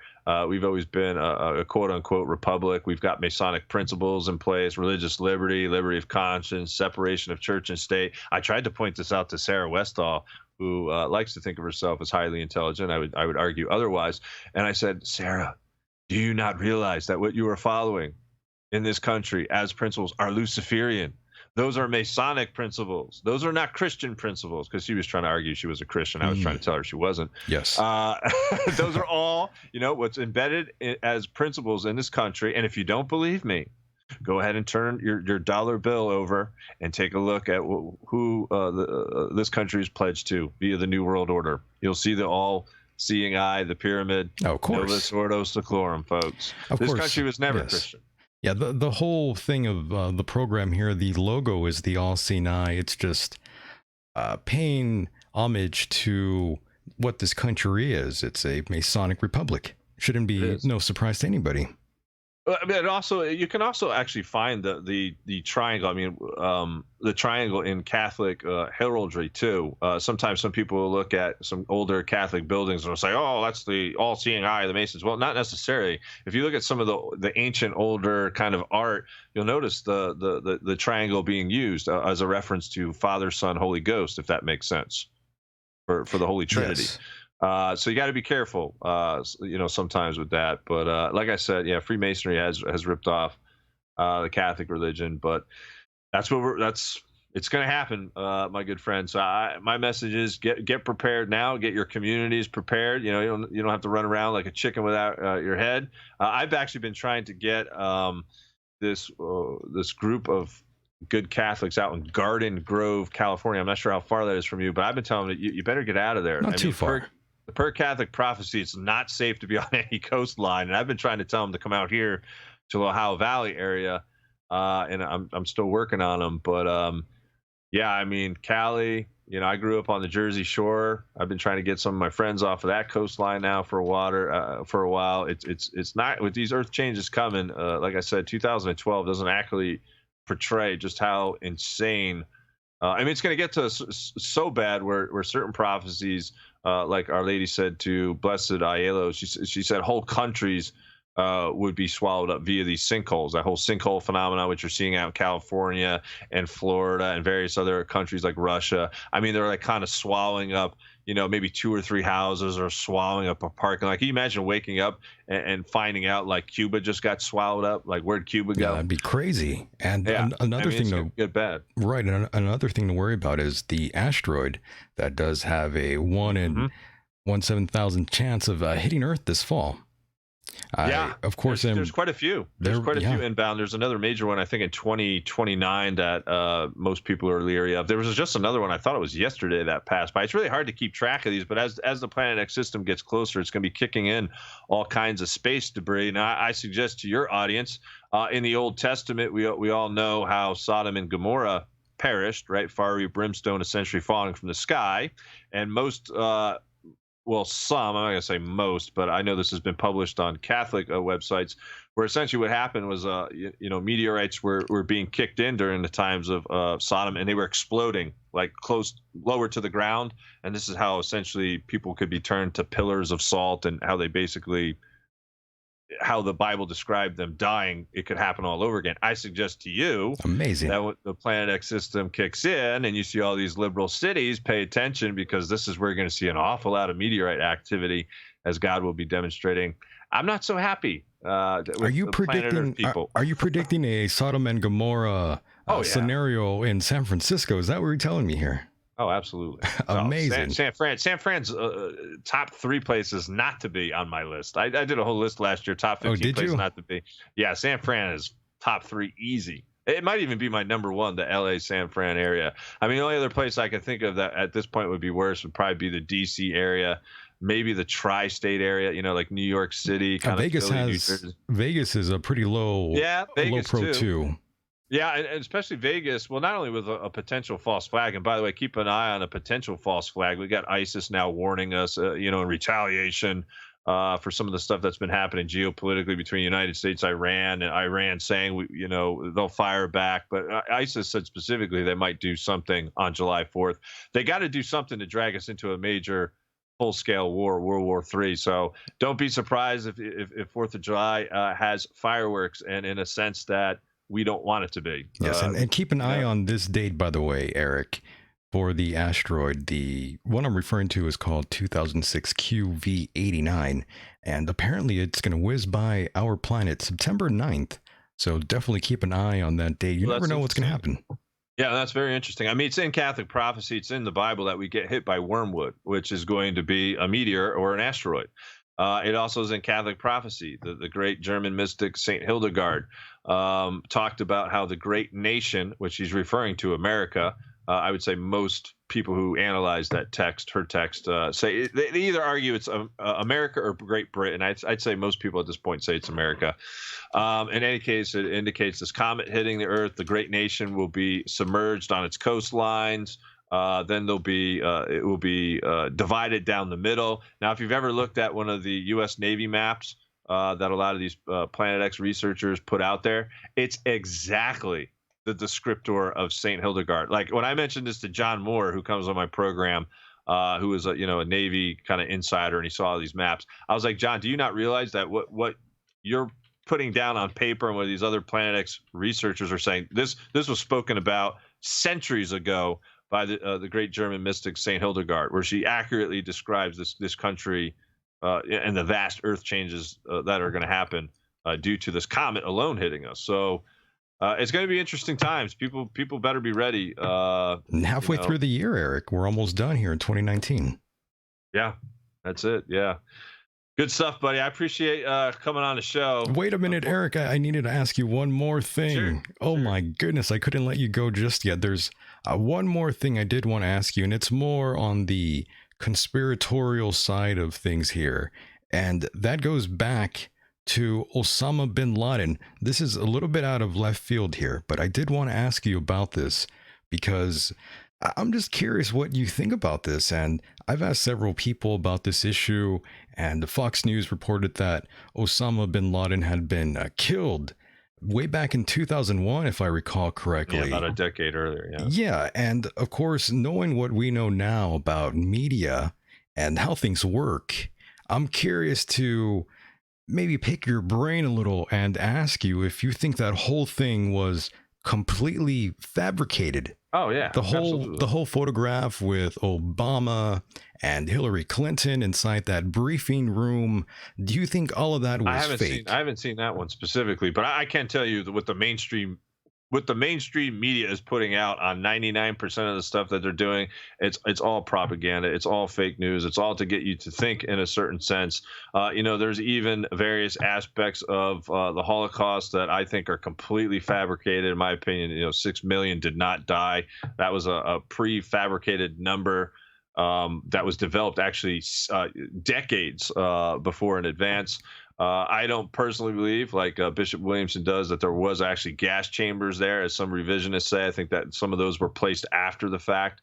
Some of these people now turning out to, come out and say, this happened to them or that happened to them. They've actually admitted to being crisis actors from the Holocaust. So that there's a lot of elements of that I don't agree with. But the same thing with the whole 9/11 story. I mean, it was a CIA, Mossad operation, good majority, which essentially got us to get all stirred up to get us back into the Middle East. Right. It seems like a good majority of people have finally been awoken to the reality that the mainstream media has gotten their facts wrong plenty of times, and they've been wrong before in the past. And time tends to do that sort of thing where we find out through time that a lot of things that are reported aren't exactly true, and we are led to believe these false narratives that never really took place. That's it. That's what they have to do. They have to keep the false narratives alive. That's why on YouTube now, say if I were to speak about the Holocaust, and I wouldn't do that because I know I would get a strike, but you'll notice underneath the videos, they'll put like a little Wikipedia blurb. Yes. And they'll give the mainstream media narrative. So if you're saying something completely contrary, it gets the person who's viewing your video to think otherwise. So it can completely control and manipulate the flow of information. And it's in the protocols of Zion. I mean, they needed to have control of the media. When you took out all the major media channels, who owns that? I'm going to allow you to know where I'm going with that. A couple corporations, yes. Yeah, a couple corporations that are run by a certain group of people who killed Jesus in the end. Amazing. And of course, before I let you go, one more thing. Your opinion on Jesse the Body Ventura. Go. Jesse the Body. Well, I mean, I've seen his shows, Conspiracy Theory, which I highly appreciate. I think he identifies as an atheist. You can correct me if I'm wrong or not, but I mean, obviously, I don't agree with him on that level. I think he's pretty intelligent as far as I can see. I mean, obviously, I don't agree with some. I believe I've seen some anti-Catholic or anti-religion rhetoric from him in times past. Sure. So yeah, obviously, I don't go down that road. But I mean, like on all of these topics that we talk about, I mean, he's really done a fantastic job unmasking. I used to watch that show, Conspiracy Theory, brain invaders and all the FEMA camp I like the one. guy And I mean, there too. was a lot of good Yeah. shows he did. I like Jesse. Not a Yeah. bad guy. Yeah. I mean, he seems like he's well informed on what the New World Order is trying to get across. Yes, incredible stuff. Thank you so much, Eric, for being a part of the program. I definitely want to let you go here. I don't want to take up too much of your time, but I do appreciate you being here yet again. It's been fantastic. It's always an honor and pleasure to talk to you, Eric. And please feel free to plug anything you'd like. The floor is yours, my friend. Go ahead. Appreciate it, Michael. As always, again, folks, anyone can sign up to tradcatnight.org. Again, so many podcasts, so much information coming out on a regular basis. My own articles and analysis are only seen there. I only do short little blurbs or promos on YouTube now. Who knows how much longer I'll have there, but I'm trying to get a good group of a good community going to where people can stay in contact with one another. Share information. I allow my members to post commentaries, do their own videos. I'll post it for them. So I think it's a little bit different and unique than what other websites do. But as I mentioned, my podcast list it's deep. I've got hundreds and hundreds of people. I know. I need to start. I need to start bothering you about guests. Right. Yeah. I actually picked up a few new ones even over this past week. I got the Red Elephants guy coming on, the scariest movie ever guy coming on. I don't even know what his name is. I got a lot of great new people coming on that I haven't had on in times past. And so get over to tradcatnight.org and join us. You're going to find out after the first 2 or 3 days. It's well worth the price. And again, if you're not Catholic, I guess the worst case scenario with the Catholic kind of stuff, you can just kind of skim over it, I guess, if you don't agree with what we have to say there. But in terms of exposing the New World Order, I mean, I'm doing it on a daily basis. So highly unique website, and I hope that you all do join us. And next round of media appearances. Hopefully, we'll get back in touch. And I typically only do media appearances because I'm so busy internally with the website. I only do them really like every 3 months or so. And I've got that new project I told you about with Vimeo, which is going to be a full-time job to create these movies. Like I want to create that one on Marie Julie Jeheni, who was the main mystic that talked about the 3 days of darkness and the arrival of all these demons, where literally all hell will be brought. You're going to want to get to the website. If you're not familiar with that, you're going to want to get to tradcatnight.org just for that alone. I have a page on that in and of itself, 3 Days of Darkness. I've got a whole podcast series on the false prophet, the Antichrist. I'm going to be putting up a new page tomorrow on the New World Order, socialism, communism. There's always so much going on, Michael. And I just want to thank you for hearing us out. You're one of the rare few that will actually sit back and at least allow me to get out what we have to say, which we know is a minority voice in this world.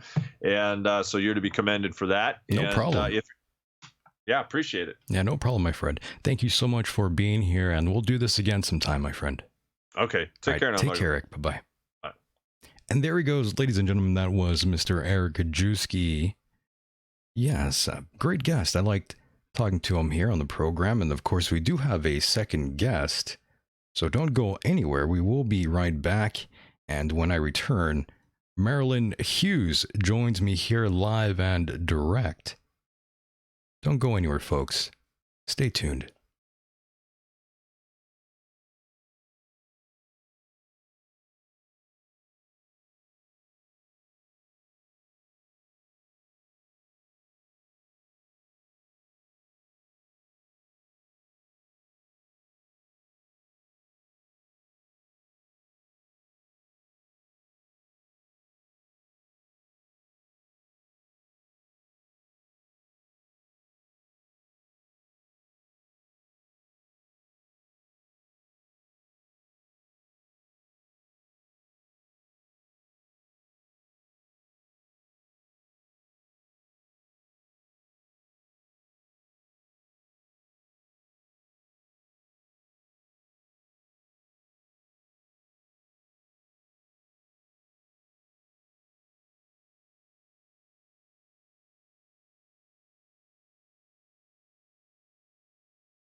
And welcome back.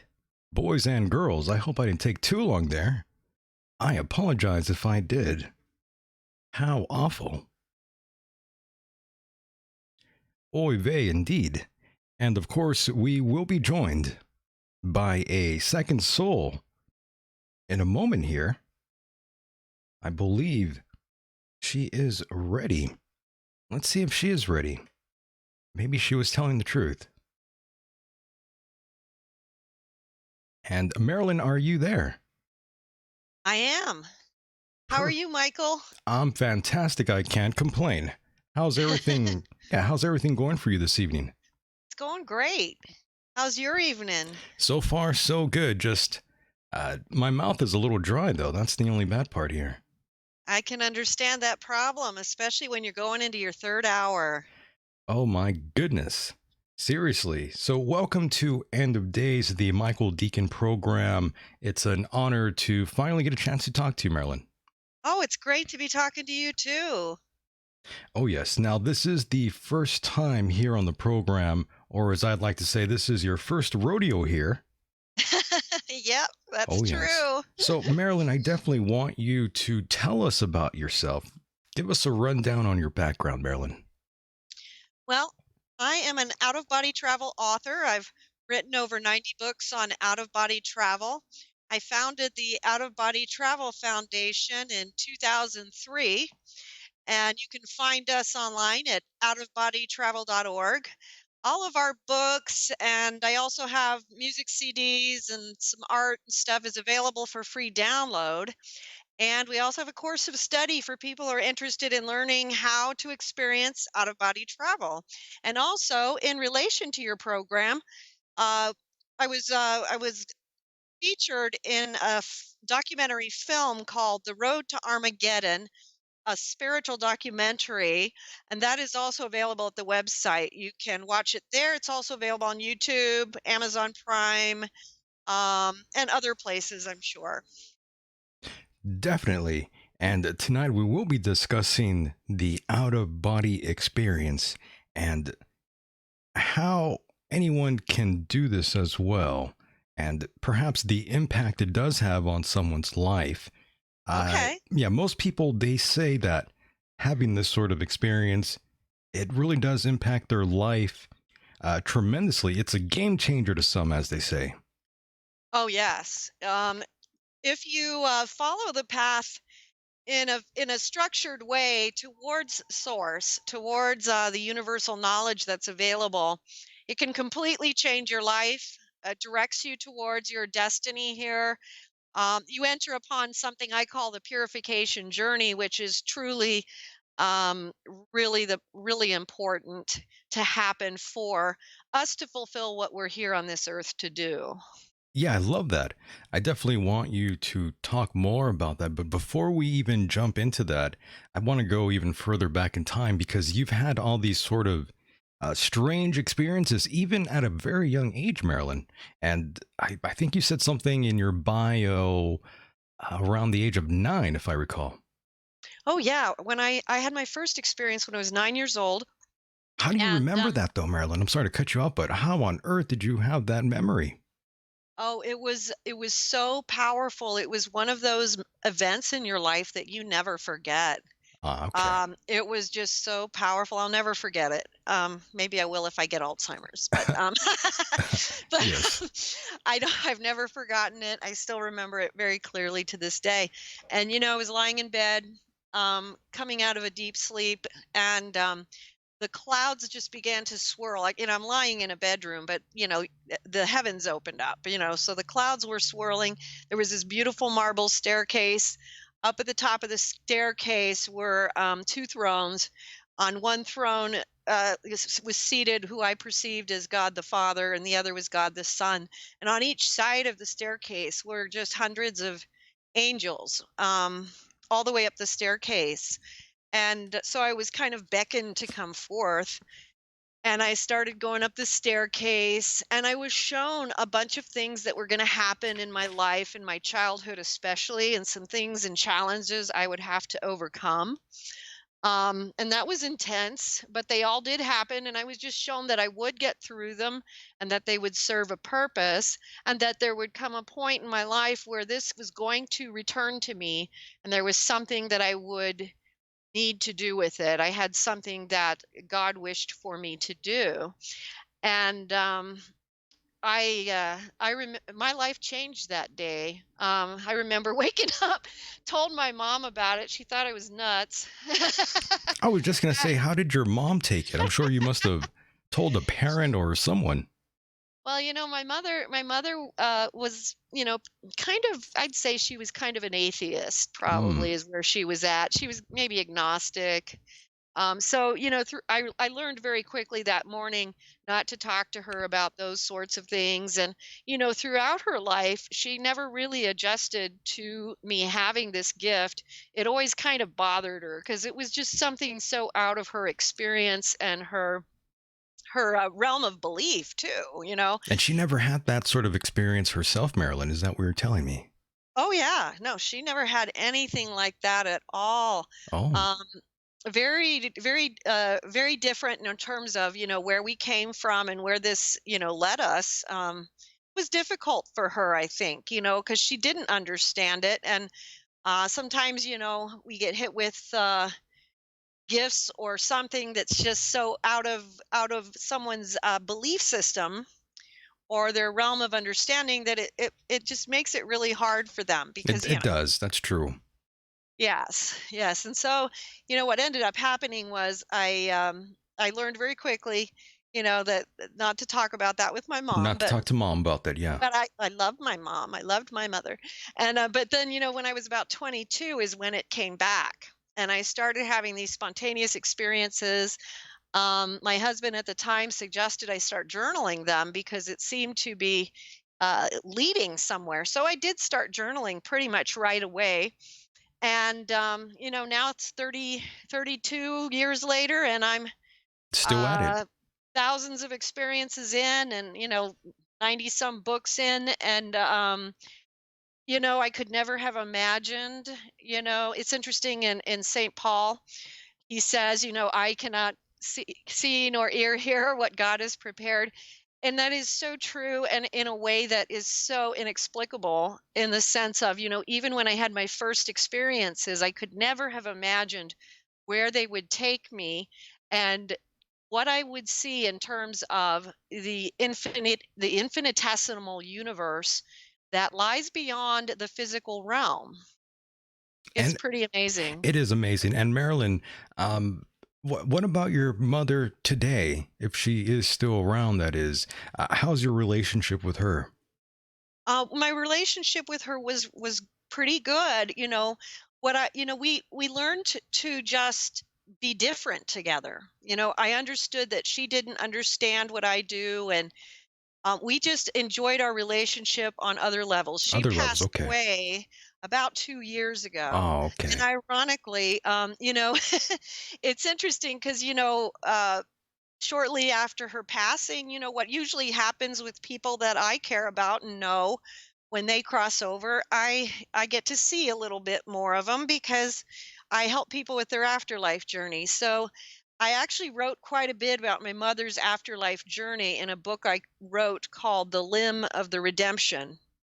And that was put out, I think, last year, but it really kind of chronicles some of her afterlife adventures and events and her purification journey. And even the fact that she, obviously, if you don't believe in anything in this life, you have to go through that awakening to it when we cross over. And so that was a really neat thing that I got to experience with my mom. Right. And I also must ask you, who introduced you to religion? If it wasn't for your mother, then it means perhaps maybe your father. Was he more aligned with that?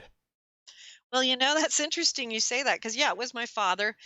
He was a practicing Mormon. My dad's side of the family goes all the way back to the beginning, like when Joseph Smith and the So you're a Mormon, settlers. Marilyn. I was a Mormon. I'm Was actually Catholic now. I Catholic now. converted to Okay. Catholicism in the year 2000. And but my dad was Mormon, and most of my family on that side is still Mormon. And he had got me this little Bible in pictures. He didn't teach me much, but he got me this Bible in pictures that I still have a copy of. It's not the original one because that one fell apart, but I found another one just like it to remember my dad. and Nice. yeah, it's real nice because it was really neat because that did introduce me to God. Okay. And yeah, and then when I was in my early 20s, I was always a seeker. Even when I was young, I always had this deep love for Christ, but I was always a seeker. So I started on this journey of, discovering and studying the ancient sacred texts from around the world and from all traditions. So that's what led me eventually to convert to Catholicism.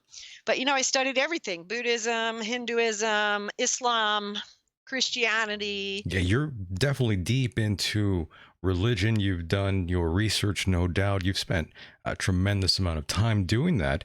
And another thing I did want to ask you here was perhaps, since I've done this in the past, there are lots of people out there that love astral projection. They love the whole subject and the topic, really, of it.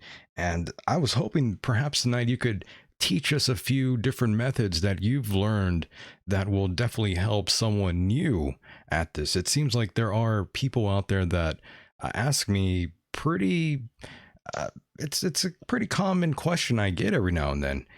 They want to learn, the listeners, they want to know how to do this. There's always someone new at it. I'm kind of surprised that I'm even asked about this, but it does happen. Oh, really? I hear that question a lot too. And what I would recommend um, is what I generally recommend to people who come to my site for the first time is start reading Come to Wisdom's Door.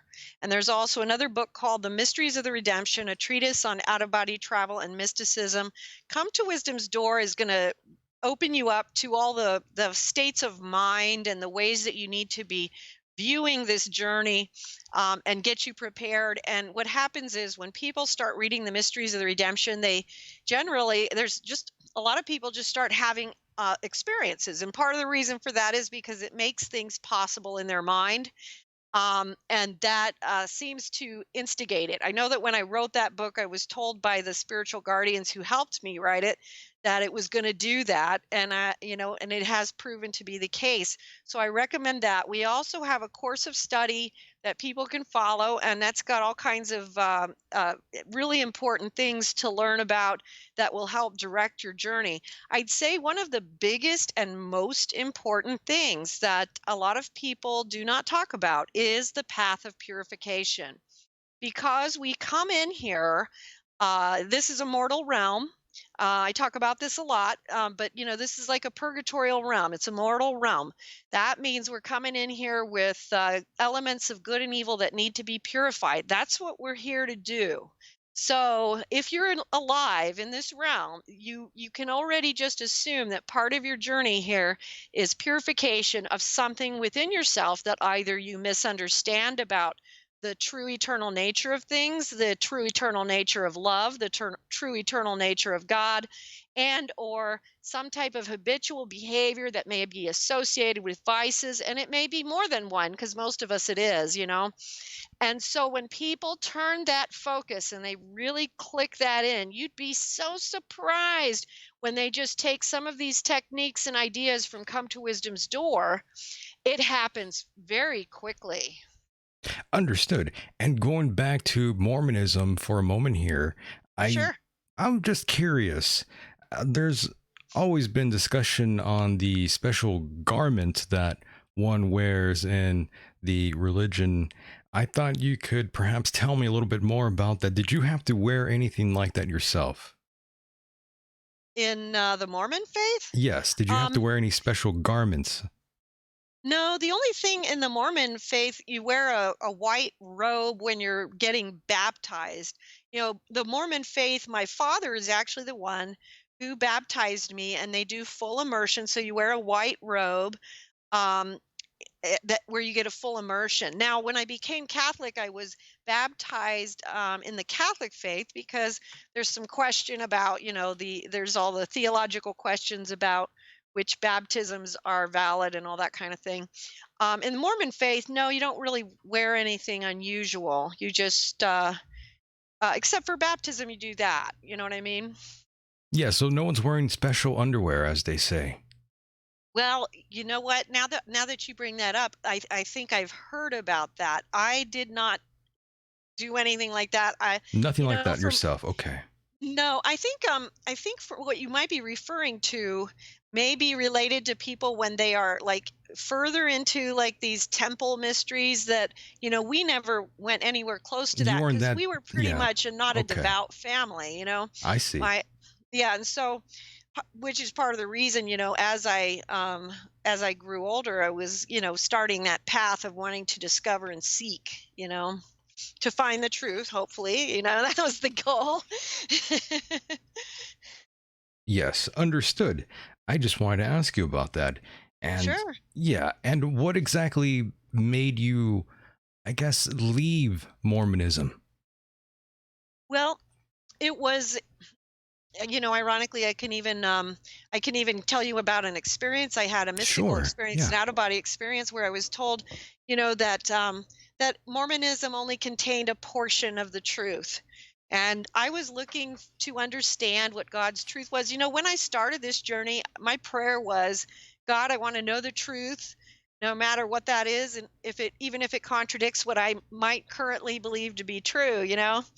I was never really uh, convinced by the most of my extended family are Mormons, and I love them. So I just want to make that clear. The Mormon faith is beautiful, and they're No really doubt. good with Yes. families and all that kind of thing. I've had Um, teachers who were Mormon and they were some of the nicest people. they're really good Yeah. people. And but what I never could go along with was this whole idea of the schism, because that's pretty much the whole premise of the whole idea of the need for the restoration of the Melchizedek priesthood and Ah, all that kind of yes. stuff. And if you ever speak to them, I've always asked many of the missionaries who come, I'll ask them, okay, so where was the apostasy? And they can't really point it out. And if you look and you understand the church history that goes back with the Catholic Church, you have the line of succession of the popes. We did have some, what we call anti-popes, but there was no apostasy. There was no break in that line of succession. And so that's kind of the main argument for Mormonism. And so I had some issues with Understood. that. I see. Yeah. Yeah. And Okay. there were more, but Well, that's fair. Yeah. Everyone has their own opinions of everything. I myself am not a very religious person at all. I'm actually an agnostic atheist, but definitely read well read into a lot of various religions throughout the years. Something I've always kind of been into, and it is kind of ironic. Some of my listeners would say I get those kind of emails all the time. They say, how are you like that? Why exactly are you an agnostic atheist, even though you yourself have had experiences that are in the realm of the paranormal? And usually, what I say is, I try to be as the most rational as I can be. And I don't want to go around saying my experiences are just that they're already cemented in truth, and there's no other way to explain some of the things that I did experience. I don't want to rule those things out. I definitely want to leave that sort of that door open in terms of how to explain rationally what I may or may not have experienced, Marilyn. Do you think that's fair, or do you think that's being too cynical? I think it's fair. I think, ironically, a lot of atheists and agnostics are among, some of the most studious seekers that you find. And I think that that's part of the process, of discovering that journey, because, we're all on a journey in this A life. spiritual Uh, journey, yeah. yes, yes.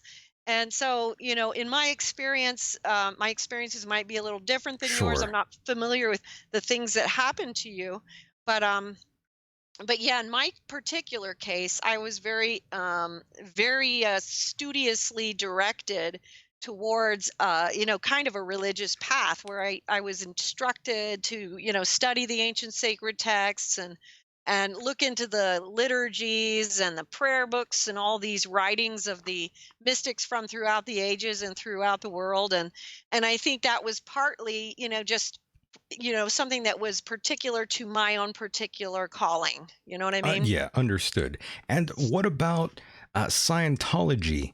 Any opinions there? I always figured that they are kind of like a cult. um I don't know enough about it to say a whole lot, but I have done some research on it, and it does seem that way to me as well. It's a good thing Uh, you said that, because now you're not burning bridges with Tom Cruise. yeah, we can't do You that. can't do that now. I like Tom Cruise, by the way. I'm not trying to take a shot at him. He's a great I love actor. his movies. I He's love good. his movies. Yeah, I'm not a fan of Scientology, but I love Tom Cruise's I'm movies. with you. I'm with you on that one. Trying to get you to laugh there, Marilyn. Yeah. And by the way, as I was looking up information on you, Marilyn, I noticed you were actually interviewed by Casey Armstrong, and that was a name I never imagined I'd see again. And for those who don't know who Casey is, Howard Stern fans know quite well all about Casey and his younger years, and I'm happy he's doing a show on WMAP. Amazing stuff. And what did you think about Casey?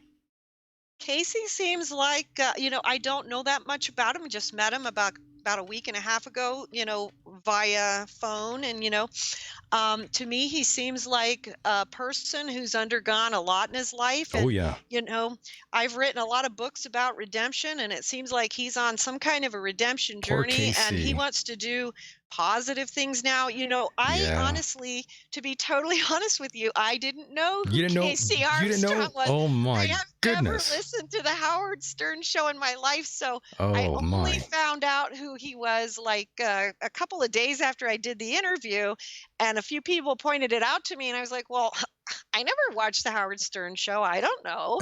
And so, I think what's interesting with Casey, to me, really showing to me, it's interesting because he's had some very serious health Yeah, challenges. he has.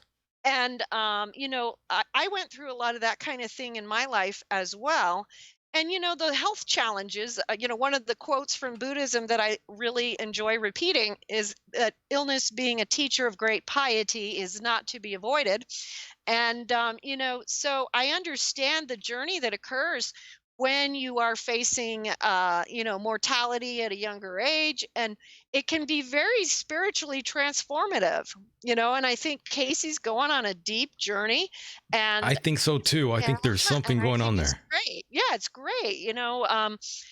He has this really amazing mother too. I've heard a lot about her in the last week. She teaches overseas.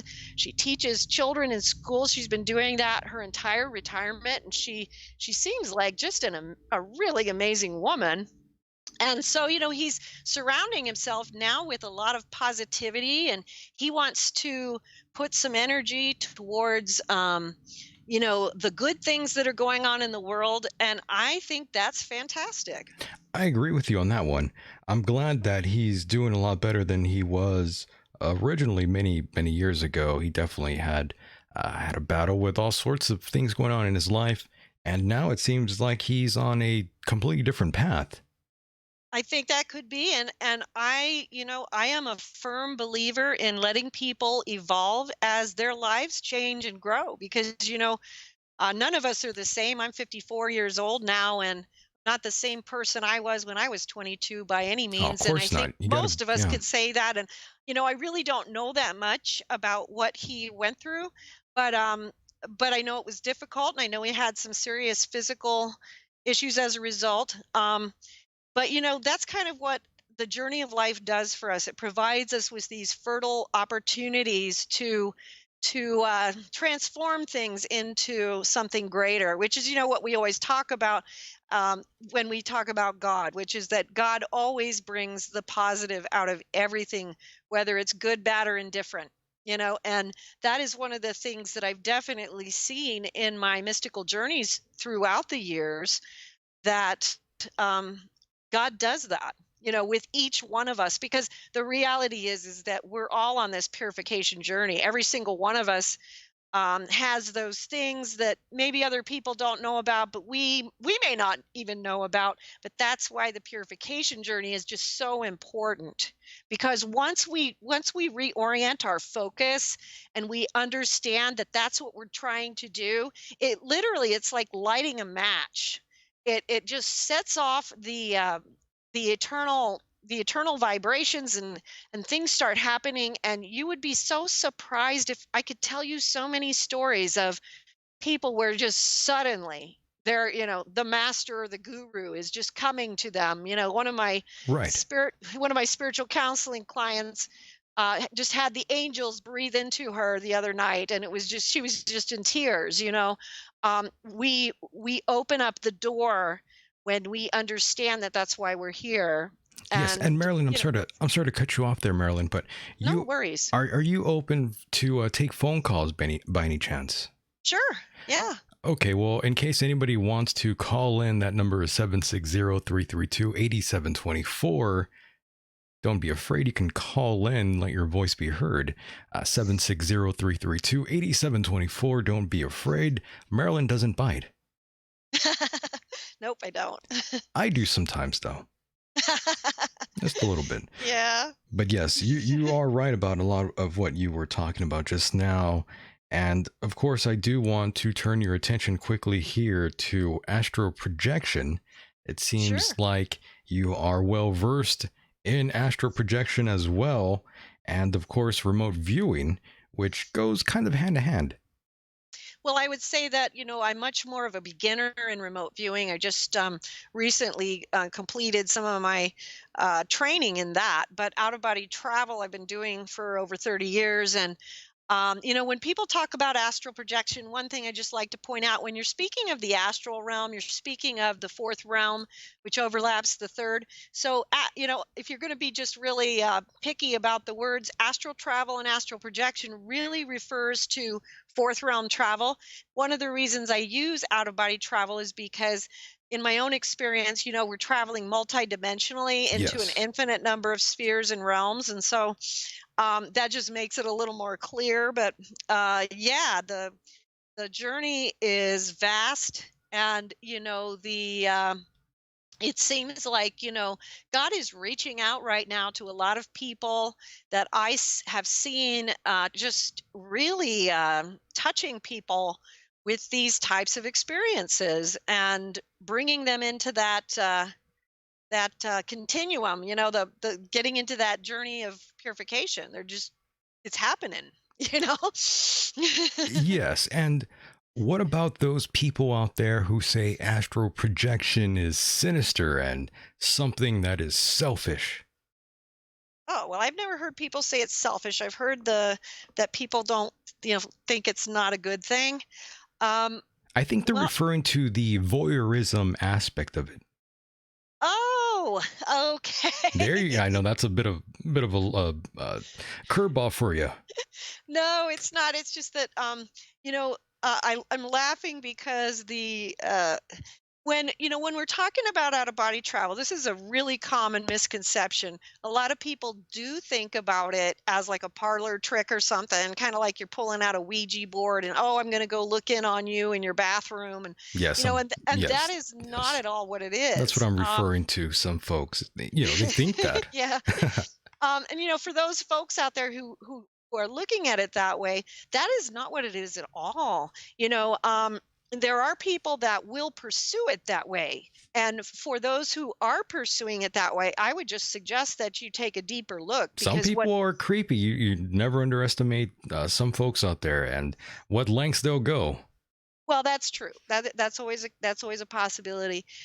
In my experience and what I teach and what I do, I'm not earthbound. When I'm traveling out of body, I'm going to the heavenly realms, the purgatorial realms, the hellish realms. And I go into the purgatorial and the hellish realms because I'm called in to assist other souls. One of the things I was told early in the journey is that creation has to give back to itself, and we must continue to create. And so we, as we receive from the higher spheres into our own spirits, we have to also give to those who are struggling in different realms. So part of the journey is going to involve helping other people in different circumstances.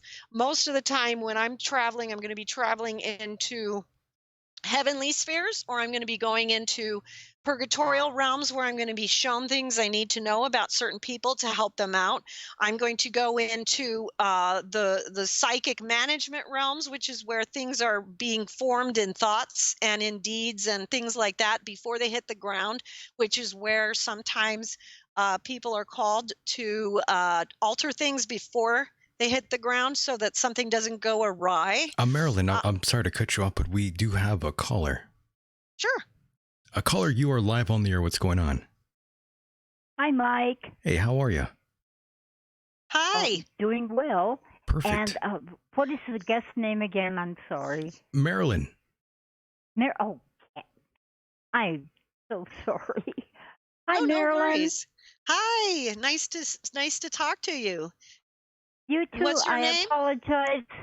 I'm Marcy, and Hi, Marcy. I'm an old fart, and I just had a brain Me fart. too. Okay.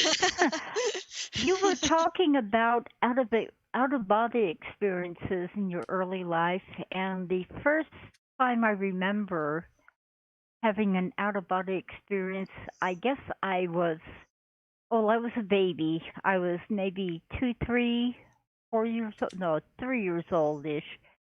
And I remember in the morning, I would wake up, my mom would already be up, and I would I'd be out of body, run into the kitchen, look what she was doing, and do something, tug her or something like that to get her attention, run back, get into body, and she would come back and check in on me. Then I'd wake up. And I remember doing that a lot of times, and I think I was just being a brat. Well, that's not uncommon at all. And I used to when my children were young, I would see them in their out of body states as well. And so especially with young children, young children are closer to the veil for a little while, Right. and then it slowly kind of goes away with a lot of people. And so that's not unusual at all. That's a very good. That's an out of body experience for sure. By the way, Marilyn, to tag on to that, do you subscribe to that notion that children, they, at that age, that I guess you could say 1 to about 5 years old or 6, I believe it says, where these children, they remember past lives? Well, yes, I definitely agree that happens. Doesn't happen with every single child, but I do believe that happens, and I definitely witness things like that with my own children at different points. Not only do they remember past lives, but sometimes they still have more conscious memory of contacts that they have still in the spirit. Because before, life between lives, as people talk about, there's contracts that are made. And so, like, for instance, you might have relatives or other people who are who are going to watch over that child and direct them in a certain way towards the calling that they're going to serve in their lifetime. And so, for instance, like one of my children, she would see her great grandfather, who was always kind of talking to her about medical things, and she ended up in the medical field. So things like that, you know what I mean? Yes. And Marcy, how is it that you remember that? I can't believe that is unusual to remember that so young. I remember like picture frames. I see. Of my early life. I remember, I think my earliest memory, I don't know how old I was, but I remember being wrapped up in a blanket, being very tiny, and being carried out from my parents were visiting friends, and I was really tiny.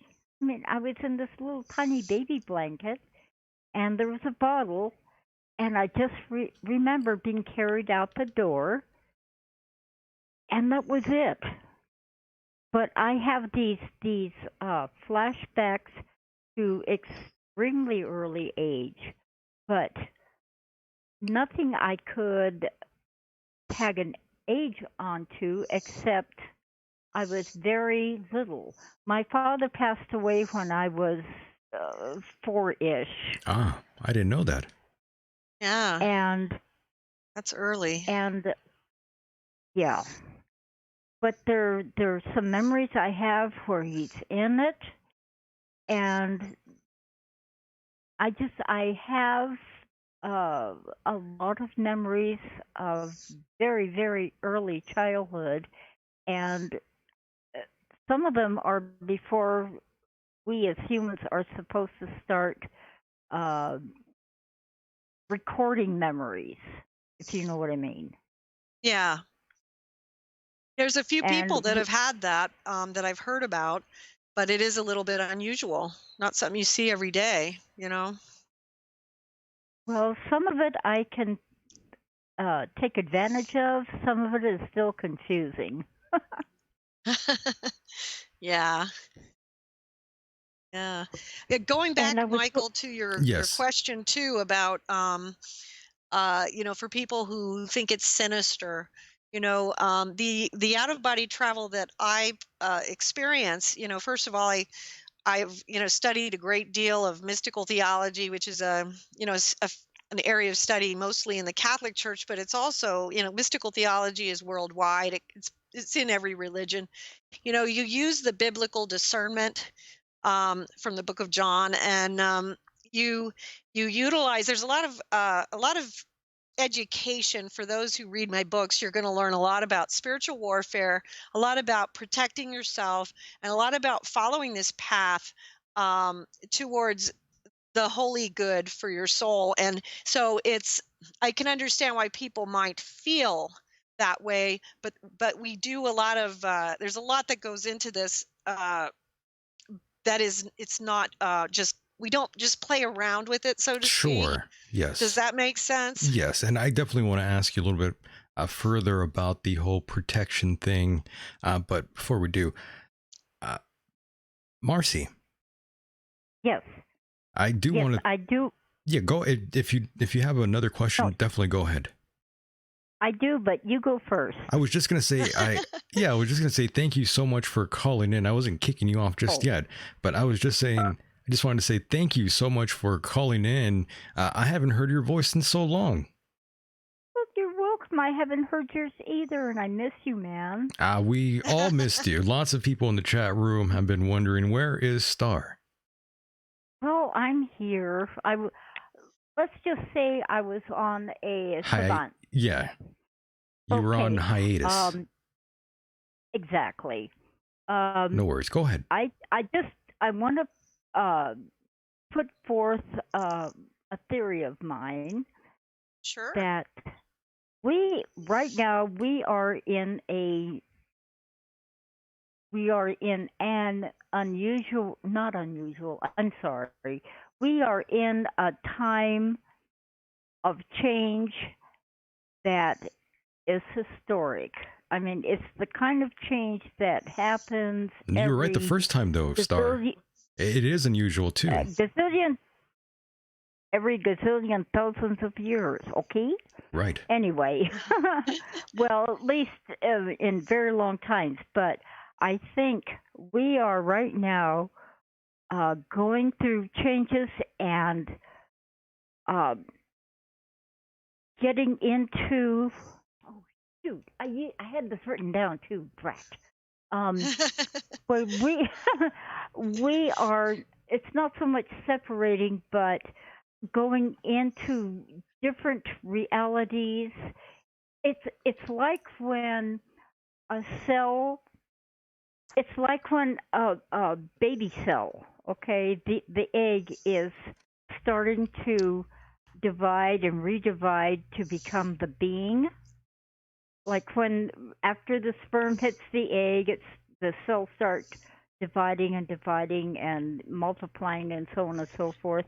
And we are just about ready to be a new being, but in many different realities, because we have such imagination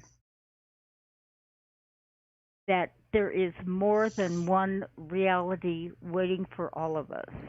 And we are projecting out the reality we want to be in, whether we realize it or not. What we are drawing to us is the new reality we are going to go into and experience from that point on. And from there, we start over again and start working up to the next cell division. Oh, crap. Does that sound weird? Am I out of there? Should I go see a counselor? No, you're fine.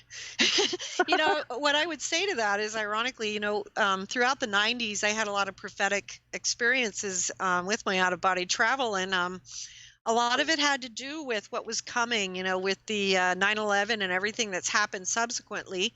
And in the mid-90s, I was shown that the time between 2026 and 2030 were going to be pivotal for our world.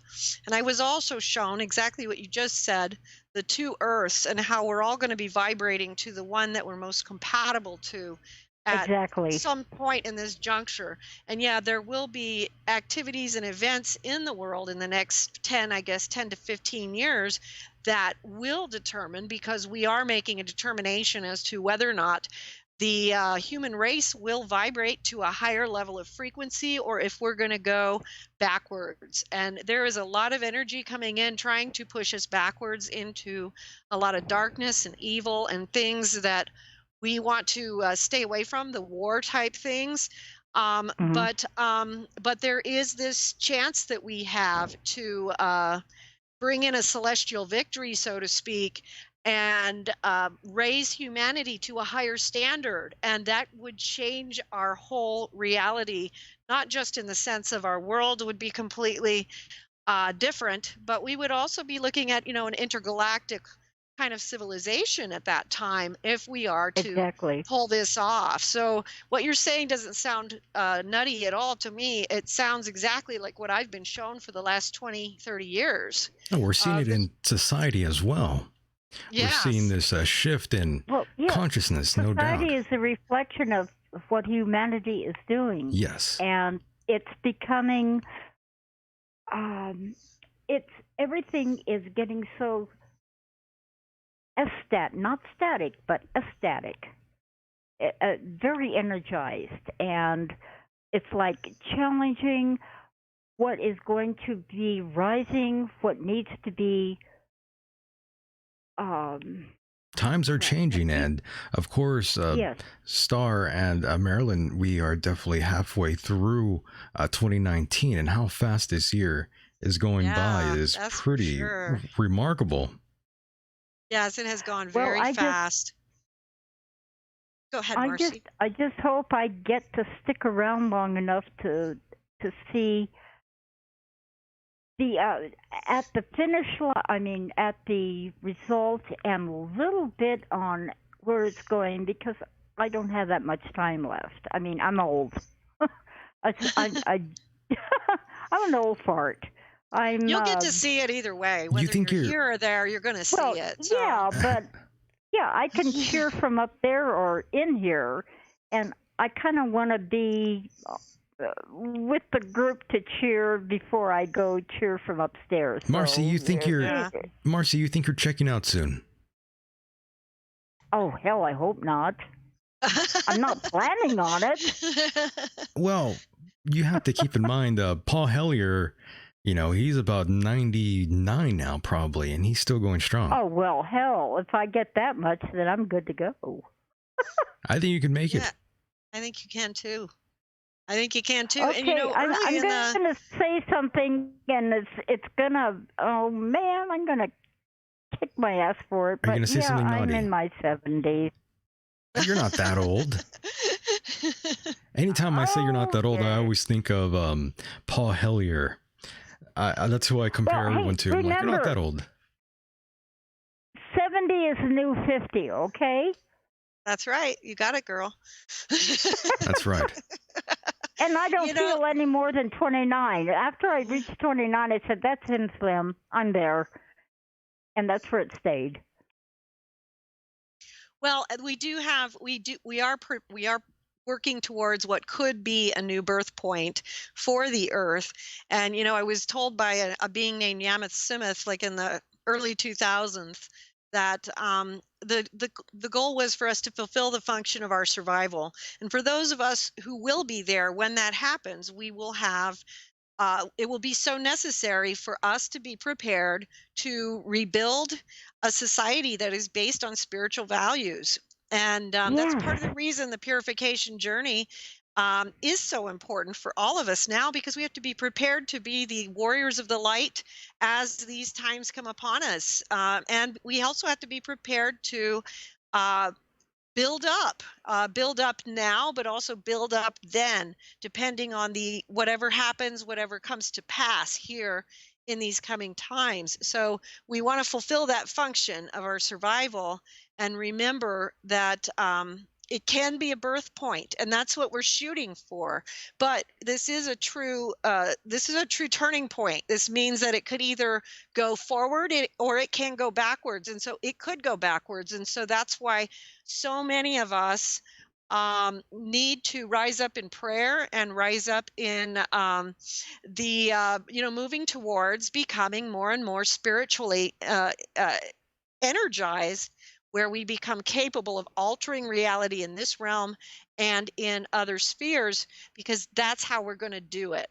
And Marilyn, what about those folks out there who say religion is dangerous and it's used to divide society and the world? What about those folks, Marilyn? Well, Let me answer. Oh, go ahead, Marcy, if you want Marcy, to. Go ahead, Marcy. Take it on. I have a heart in that. Quote, religion, unquote, is kind of a mindset put forth to control. I'm one of the. I was saying this long before it became a cliche, but I'm not religious. I'm spiritual, and I think somebody pilfered that, or not pilfered, but I forgot the word. Anyway, they stole your copyright. Your copyrighted phrase there. No, plagiarize. That's it. Okay. Anyway, I was saying that a long time ago. There are a lot of real important answers to that question. And the first one is that they are right in that it has been used in that way. But what we have to remember is that all religions were born from mystical experience, from a great out-of-body travel revelation that came to these prophets, saints, mystics, and sages from throughout time. What happens is that when that vision, when that non-constructed construct is forced into matter, you try to create structure, which is not something which is compatible to the Holy Spirit. And so that's what happens in terms of on the ground. It can get corrupted, and it's just the simple nature of the fact that humanity is built up of people who have different issues and different we are flawed human beings. Plus to impact spirituality. We lost turned you into religion because Marcy, I just wanted to quickly say that we lost Marilyn. We lost Marilyn there for a moment, and Marilyn, you're back. I'm not sure what happened there. I think the internet signal went down. I do not know. Did yes. I do that? I apologize. But yeah, I wrote a book called Near Death and Out-of-Body Experiences of the Prophets, Saints, Mystics, and Sages in World Religions, which is actually intended for this very point, which is it goes in and I poured through all the ancient sacred texts to get the birth and death stories of the prophets and all of that, and in the saints, mystics, and sages of each religion too. And what it does is it brings you back to the fact that it's not the spiritual revelation that was flawed. It's the fact that human beings who don't understand spiritual Right. revelation shove it Exactly. into a structure that cannot contain it properly, and then it gets then these things happen. So that's a really big problem, because we have seen a lot of very serious problems, violence, wars, and stuff going on for literally millenniums. And we need to recognize that this is the the misinterpretation and the all of that stuff that happens to it when it comes down to earth. And the reality is that God appears to people throughout time and history, in every nation, in every continent. And it's really important that we respect that there are different faiths and they have different practices, and there's a reason for that. God created us flawed. He also created us in different regions of the world where he knew that these types of practices and faiths would arise. In terms of just understanding the reincarnational cycle and the karmic ramifications of it, there are reasons why in some lifetimes we may need to incarnate in a country where we're going to be Muslim, or incarnate in a country where we're going to be Buddhist. It's just a necessary part of the journey of the human soul. And so we have to stop beating each other up and thinking that someone has to be right or wrong, because the reality is that they all have a purpose. Right. And Marcy, Marilyn? go ahead, Marcy. Oh, Do your thing. Marilyn, I just want to say that you're totally right. Oh, But thank you. well, yeah, you already knew that though. No, I could be wrong, but I'm just sharing. Yes. Thank you, No, Marcy. well, you sound pretty much spot on. But what I was going to say, there has been for millennium groups of people who take spirituality and religion and use it as a control force, Right. and use it to get people to follow a certain rule, a certain law, to a point that they are terrified that they are going to be punished in life or afterlife with the most horrific punishment, and they're using that ideology to control I'm glad you mentioned people that. to follow their way, so they can get what they want. They can get their power, their influence, and get people away from God's heart Yes, and I'm glad from you God's love. Right. I'm glad you mentioned that. And Marcy, I do want to thank you for calling in. Appreciate it greatly. It was nice You're talking to you, welcome. Marcy. Yes. You too, Marilyn. Thank you very much, Nice to Michael. meet And I'm you. going to hang up now. Yes. Thank you, take care. Marilyn. Thank Bye-bye. you. Yeah, she brings up a great point, and I think what we want to remember, though, is that this is not the purpose or the meaning behind the original revelations, and that's where we have to go back to. If we Yes. want to find the pure reason, the pure spirit behind what was intended, Yeah, and on that note about certain individuals who take advantage of others, it reminded me of the pastors, the various pastors who are millionaires. You have people like Joyce Mayer. You have people like T.D. Jakes. You also have the other gentleman. I'm forgetting his name right now. I think it's like what's his name? Oh yeah, Kenneth Copeland, another figure who was also all over the media recently as well. He's also another name I go to every now and then, who I can't believe is his net worth is that much. It's unbelievable. What is your opinion on these individuals who many believe take advantage of their own flock? Well, I don't have a particular opinion on any of these individuals. What I do know is that there is a thread in Protestantism that believes in a prosperity gospel. And I think that that's where most of these people are coming from. I see. So that's a particular belief that they have. Now, that is not something that like Catholicism teaches at all. So it's very different from where I might be coming from and what I teach and what I've been Sure, taught, sure. you know. I And so yes, understand. it's a different belief system that has to do with the prosperity gospel. And what about in terms of Jesus? If he was alive today, where do you think he would align himself with society right now? I don't think Jesus would ever align himself with society. I Do think you ever, but I mean, do you think he would perhaps think that society is just terrible right now?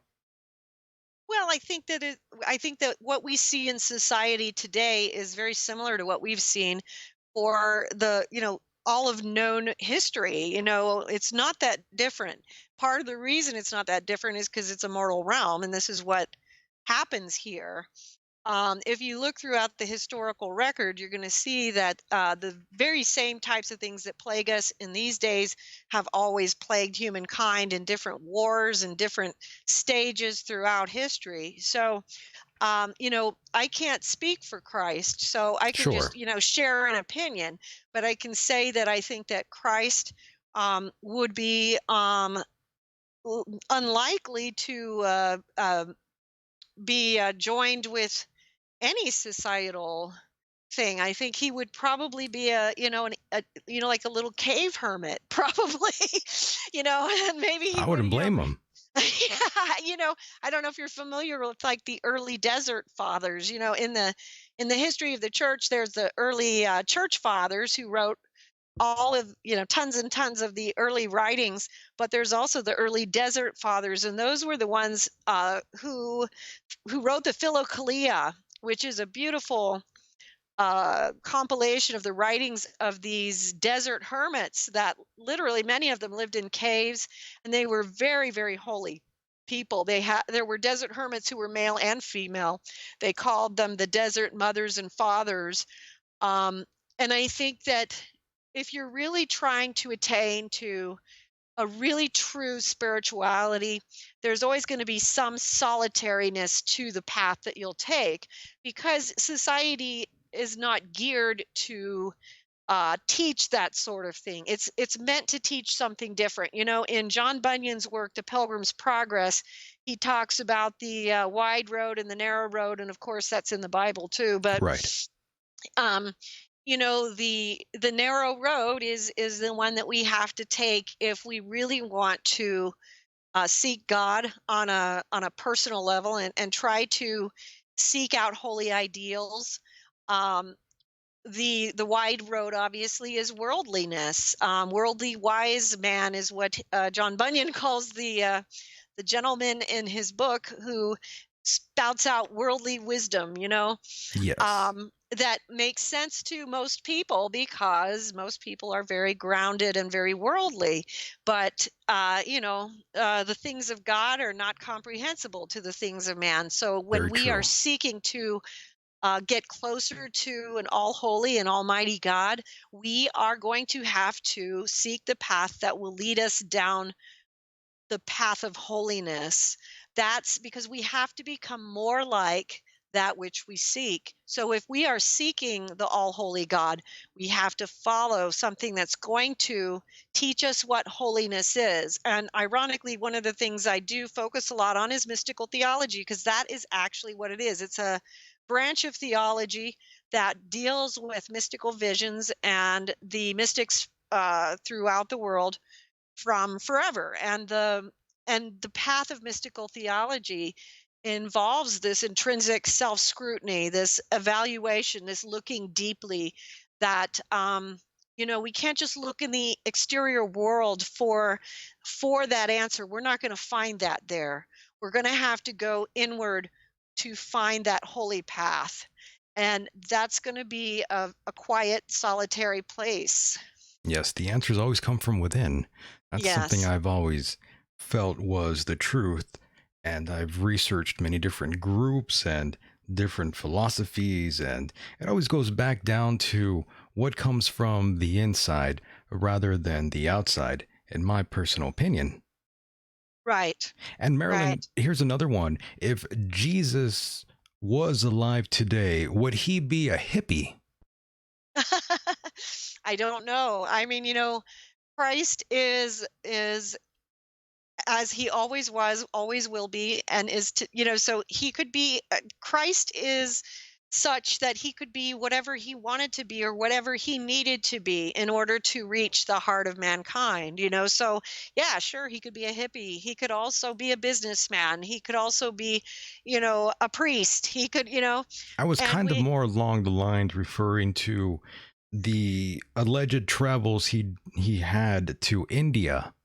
oh yeah, I've done a lot of study on that, and I think there's A a lot of lot of people get angry about that when I bring up the travels of Jesus, or what they're called the lost years, quote unquote, of Jesus and the other life that he lived. Lots of other religious folks that I bring that up to, they get so mad, they get furious with me.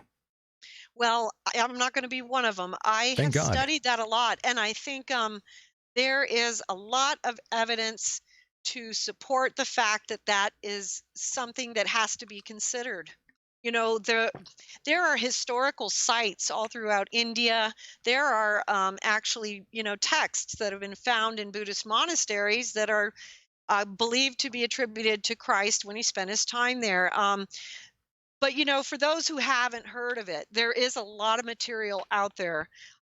You have to look at the evidence before you just say before you just dismiss it. Sure. There is so much evidence, in terms of where Mary Magdalene, where Mary was buried, where the tomb of Christ is in India today, the tomb of Saint Issa. I'm led to And believe there's that. also, Yeah. I'm led to believe that's true.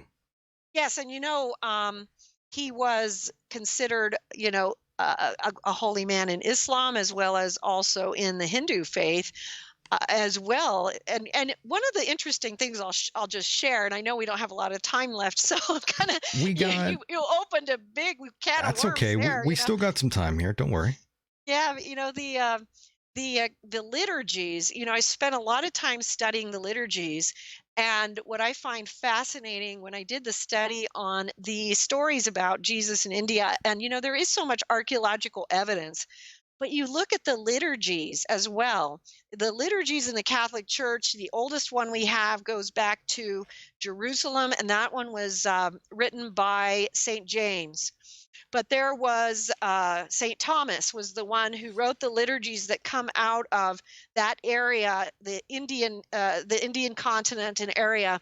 And it's interesting because there's so many things. St. Thomas was often said to be almost like the spitting image of Christ. And so, we have these two guys that apparently either looked an awful lot alike or,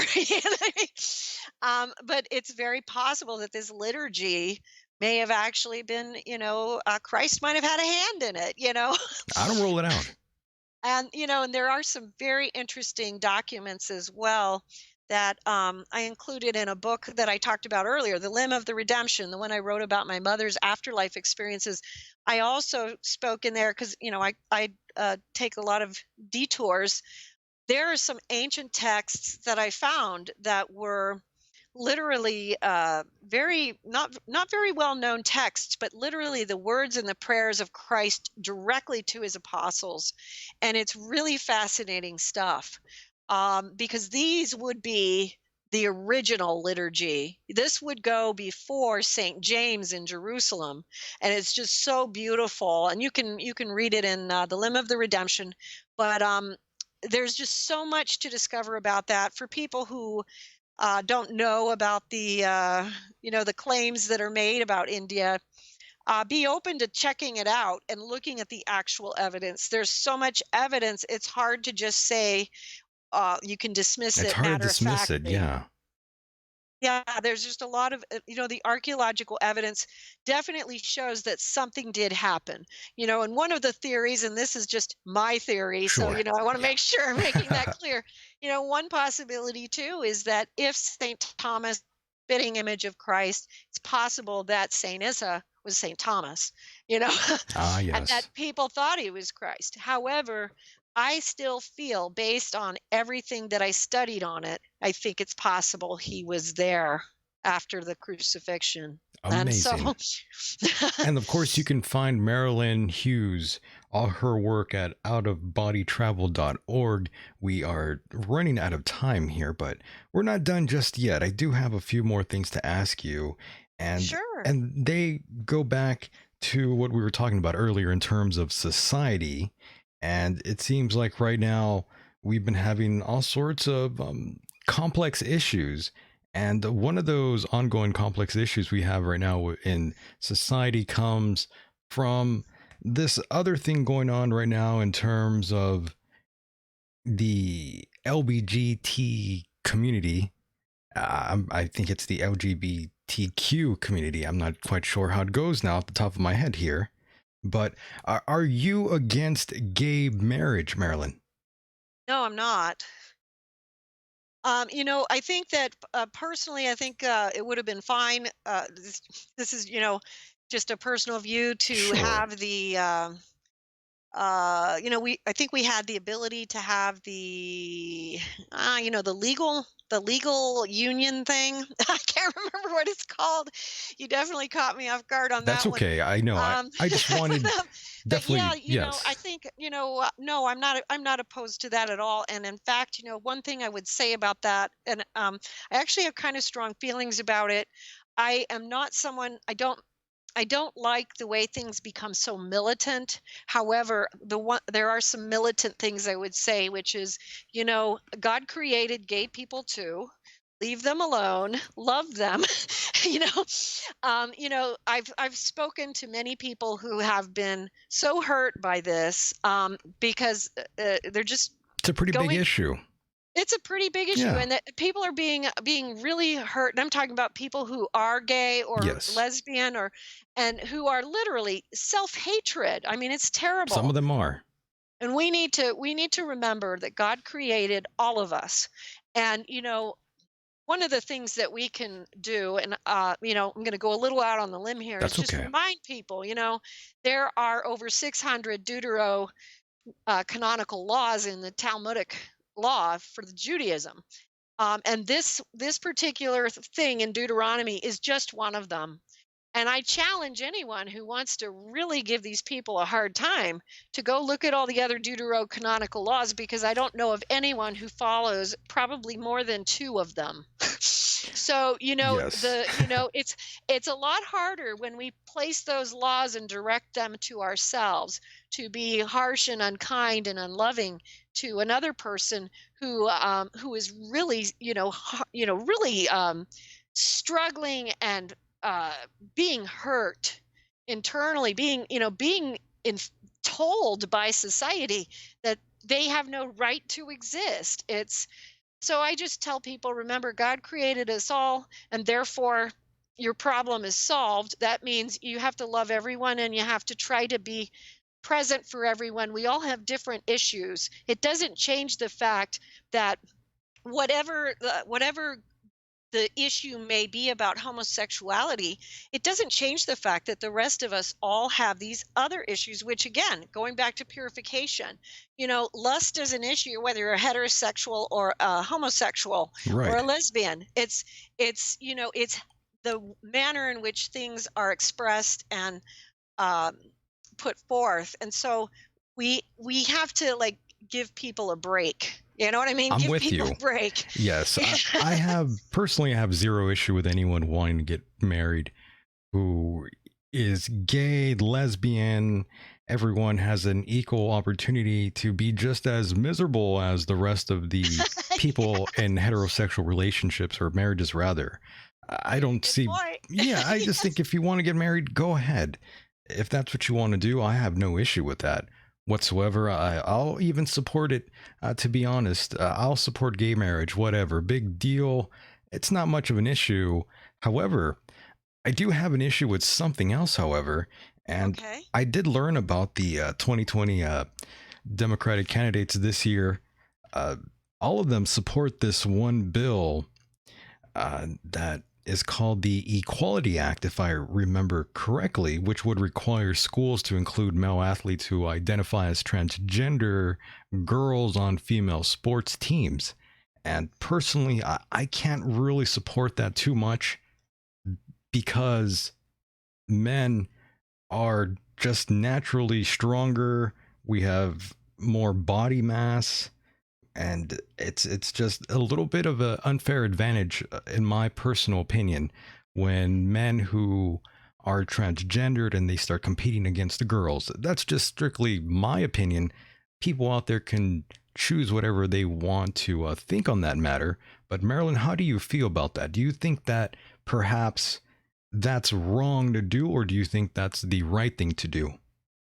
I don't like that idea either. I'm totally with you on that one, but I would take it further in that, this is where I think this is what I mean when everyone gets so militant They and get all this real stuff, angry. and then Yeah. you have the bathroom issues. This and stuff, subject gets people real angry.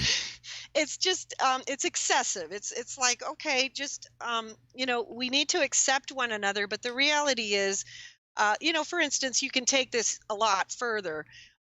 If you're going to do stuff like that, you cannot lower the standard. For instance, if you're dealing with firefighters, police, special forces, Army, Navy, Marines, you cannot lower the standards for people to be in that position. That will then put other people in danger, because you're lowering the standards so that it's quote unquote fair. The reality is that male and female are different, and you can't take it to that extreme, and that's what I'm referring to when I say militant. Yes. I don't think it's necessary, like in a high school, for people to have access to the other bathroom. I think it's perfectly fine to just let people be in the anatomical bathroom that they match. Makes everyone the most comfortable, and that's just the way to do it, in my view. Yes. I think that it goes way too far when we do this sort of thing. Obviously, we're going to have situations where that would completely change the outcome of sportsmanship and keeping things fair for women's sports. And it also, it applies on other levels as well. It applies, when you're dealing with, military issues, when you're dealing with other things, we should not lower the standard. Just in my view, we should not lower the physical standard just so women can get in. I think that if there's women who can meet that standard, and then some let can, them in. and some can. That's but I'm we with are you. different, and we don't want to put people at more risk simply because we're trying to be so fair that we're not being fair at all. Yes, I think we've gone overboard with the whole political correctness, in my opinion. I agree. Just a little too far. Yes. I mean, all these things, they do start with these folks having, I guess you could say, their hearts in the right place. But things, as they progress, they sort of muddy the waters, and that's kind of what we see a lot. Yes, it does. And I just think it's not as complicated as it's been made. And, just like in the last few years, especially, I don't think it has to be this complicated. I think that we just deal with, the way things are in terms of, physically, what are women able to do? Physically, what are men able to do? It's just a biological fact. It's just a reality that we all have to accept. No doubt. That's how I kind of feel about it. I think a lot of subjects and a lot of issues get really thrown out of balance because of this kind of like going outside of common sense. Equality is absolutely necessary, and loving one another is absolutely necessary, but we don't need to be illogical. Very true. And Marilyn, I do want to thank you tremendously for being a part of the program. It's been such an awesome time talking to you. I feel like I could. Great time with you too, Michael. I feel like I could talk to you for another hour. Yeah, we could. Yeah, we? I feel like there's so much more I do want to ask you about in terms of society and in terms of the conspiratorial angles out there. There's so much I want to ask you, but of course we definitely are running out of time but I definitely want to extend my hand to you and bring you back on the program at another time. Sure, I'd love to. I Amazing. would love to. Awesome. Yeah. And ladies and gentlemen, you are listening to the sound of Marilyn Hughes. You can find her website at outofbodytravel.org. Outofbodytravel.org. And my goodness, Marilyn, you've written so many books. I'm blown away. Thank you. Thank you. It's like, how did you have the time to do make all these books here? Well, it's interesting how it works, because if I'm not energized to write, I can't write a word. But if the Holy Spirit comes upon me, it's just all over the place. I can go all night. Yeah, it's like you And channel. so it is it's definitely, Right. it's not me. It's whatever the gift that God has given me to move within me. I know what that's like. Without it, I yeah. can't write anything. Sometimes that happens, especially on the show. I take notes for the program, but all of those notes go out the window, and it's, I listen back sometimes, not all the time, but once in a while I do, and I'm thinking, how on earth did I come up with that? Yeah, I relate to that. That's very similar to the process To writing. that I go through. Writing, Yeah. yes, very much so. Very much I was so. just going to say, I'm sure there are times when you're just looking at a blank piece of paper and you don't exactly know what the hell you're going to write. And then 30 minutes later, it's like someone is feeding you information out of nowhere. Yep. I get that all the time. Yep, that's how it works. Yeah, it's And crazy. sometimes, too, every book that I've written, I was given the title in the out of body travel state, and a lot of times the books are shown to me in the mystical realms as I'm being shown how to start forming it and start creating them, and so it's a very moving process with both sides of the veil working hard to make it happen. You know what I mean? Incredible. Yes. So Marilyn, it's a tremendous honor and pleasure to have you here, and we'll do this again soon, Marilyn, I promise. Sounds good. Thank you so much, Michael. Oh yes, and by the way, I'm sorry to forget this part, but any final words before I let you go? The floor is yours, Marilyn. Go ahead. Well, just head out to the website at outofbodytravel.org. You can download all of our books for free, and you're going to learn a lot about how to have those experiences. I do have a set of how-to books that work in sequence. There's 9 volumes in it. You can follow that, but we also have the course of study, and a lot of people are starting to have these experiences, and so I welcome you to join us, and thank you so much for listening. Perfect, Marilyn. Thank you so much, and we'll talk again on the other side. Sounds good. All right, take care. Mahalo. You too. Bye-bye. And there she goes, ladies and gentlemen. That was the one and only Marilyn Hughes. Find her work over at outofbodytravel.org, rather. And of course, I do want to thank all of you out there that are still listening in here. And of course, those who listen to this on a replay, hello from the future. Thank you to the Fringe FM. And of course, Deprogrammed Radio. I also want to turn your attention to michaeldecon.com. Right-hand side of the screen, there is a donation button. Definitely donate any amount you'd like.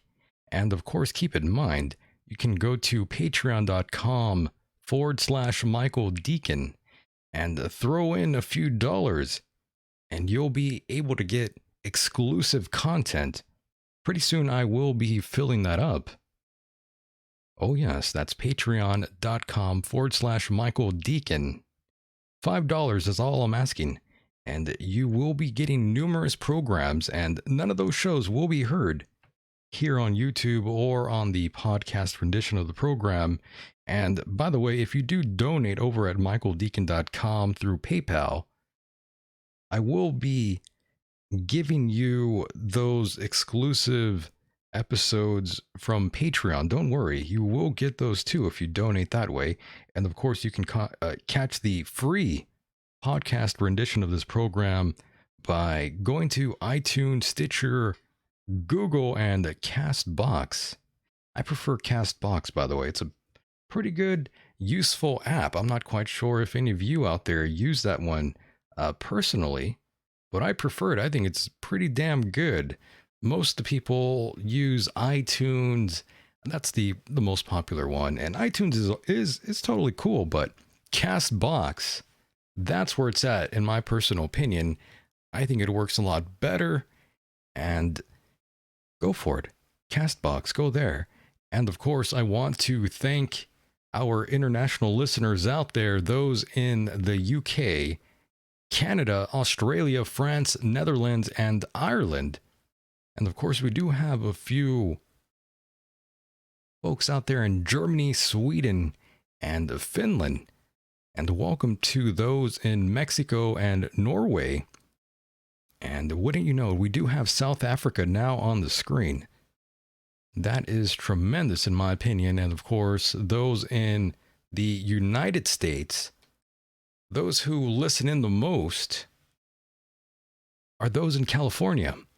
That still boggles my mind, ladies and gentlemen. I had no idea that people in California would actually be tuning into this, but they sure do.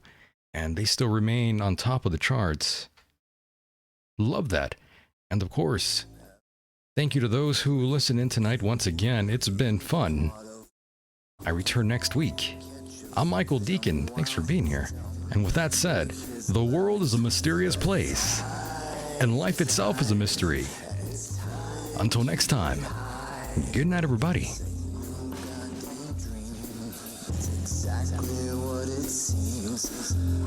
Wake up today just to lay back down and say I won't be coming back.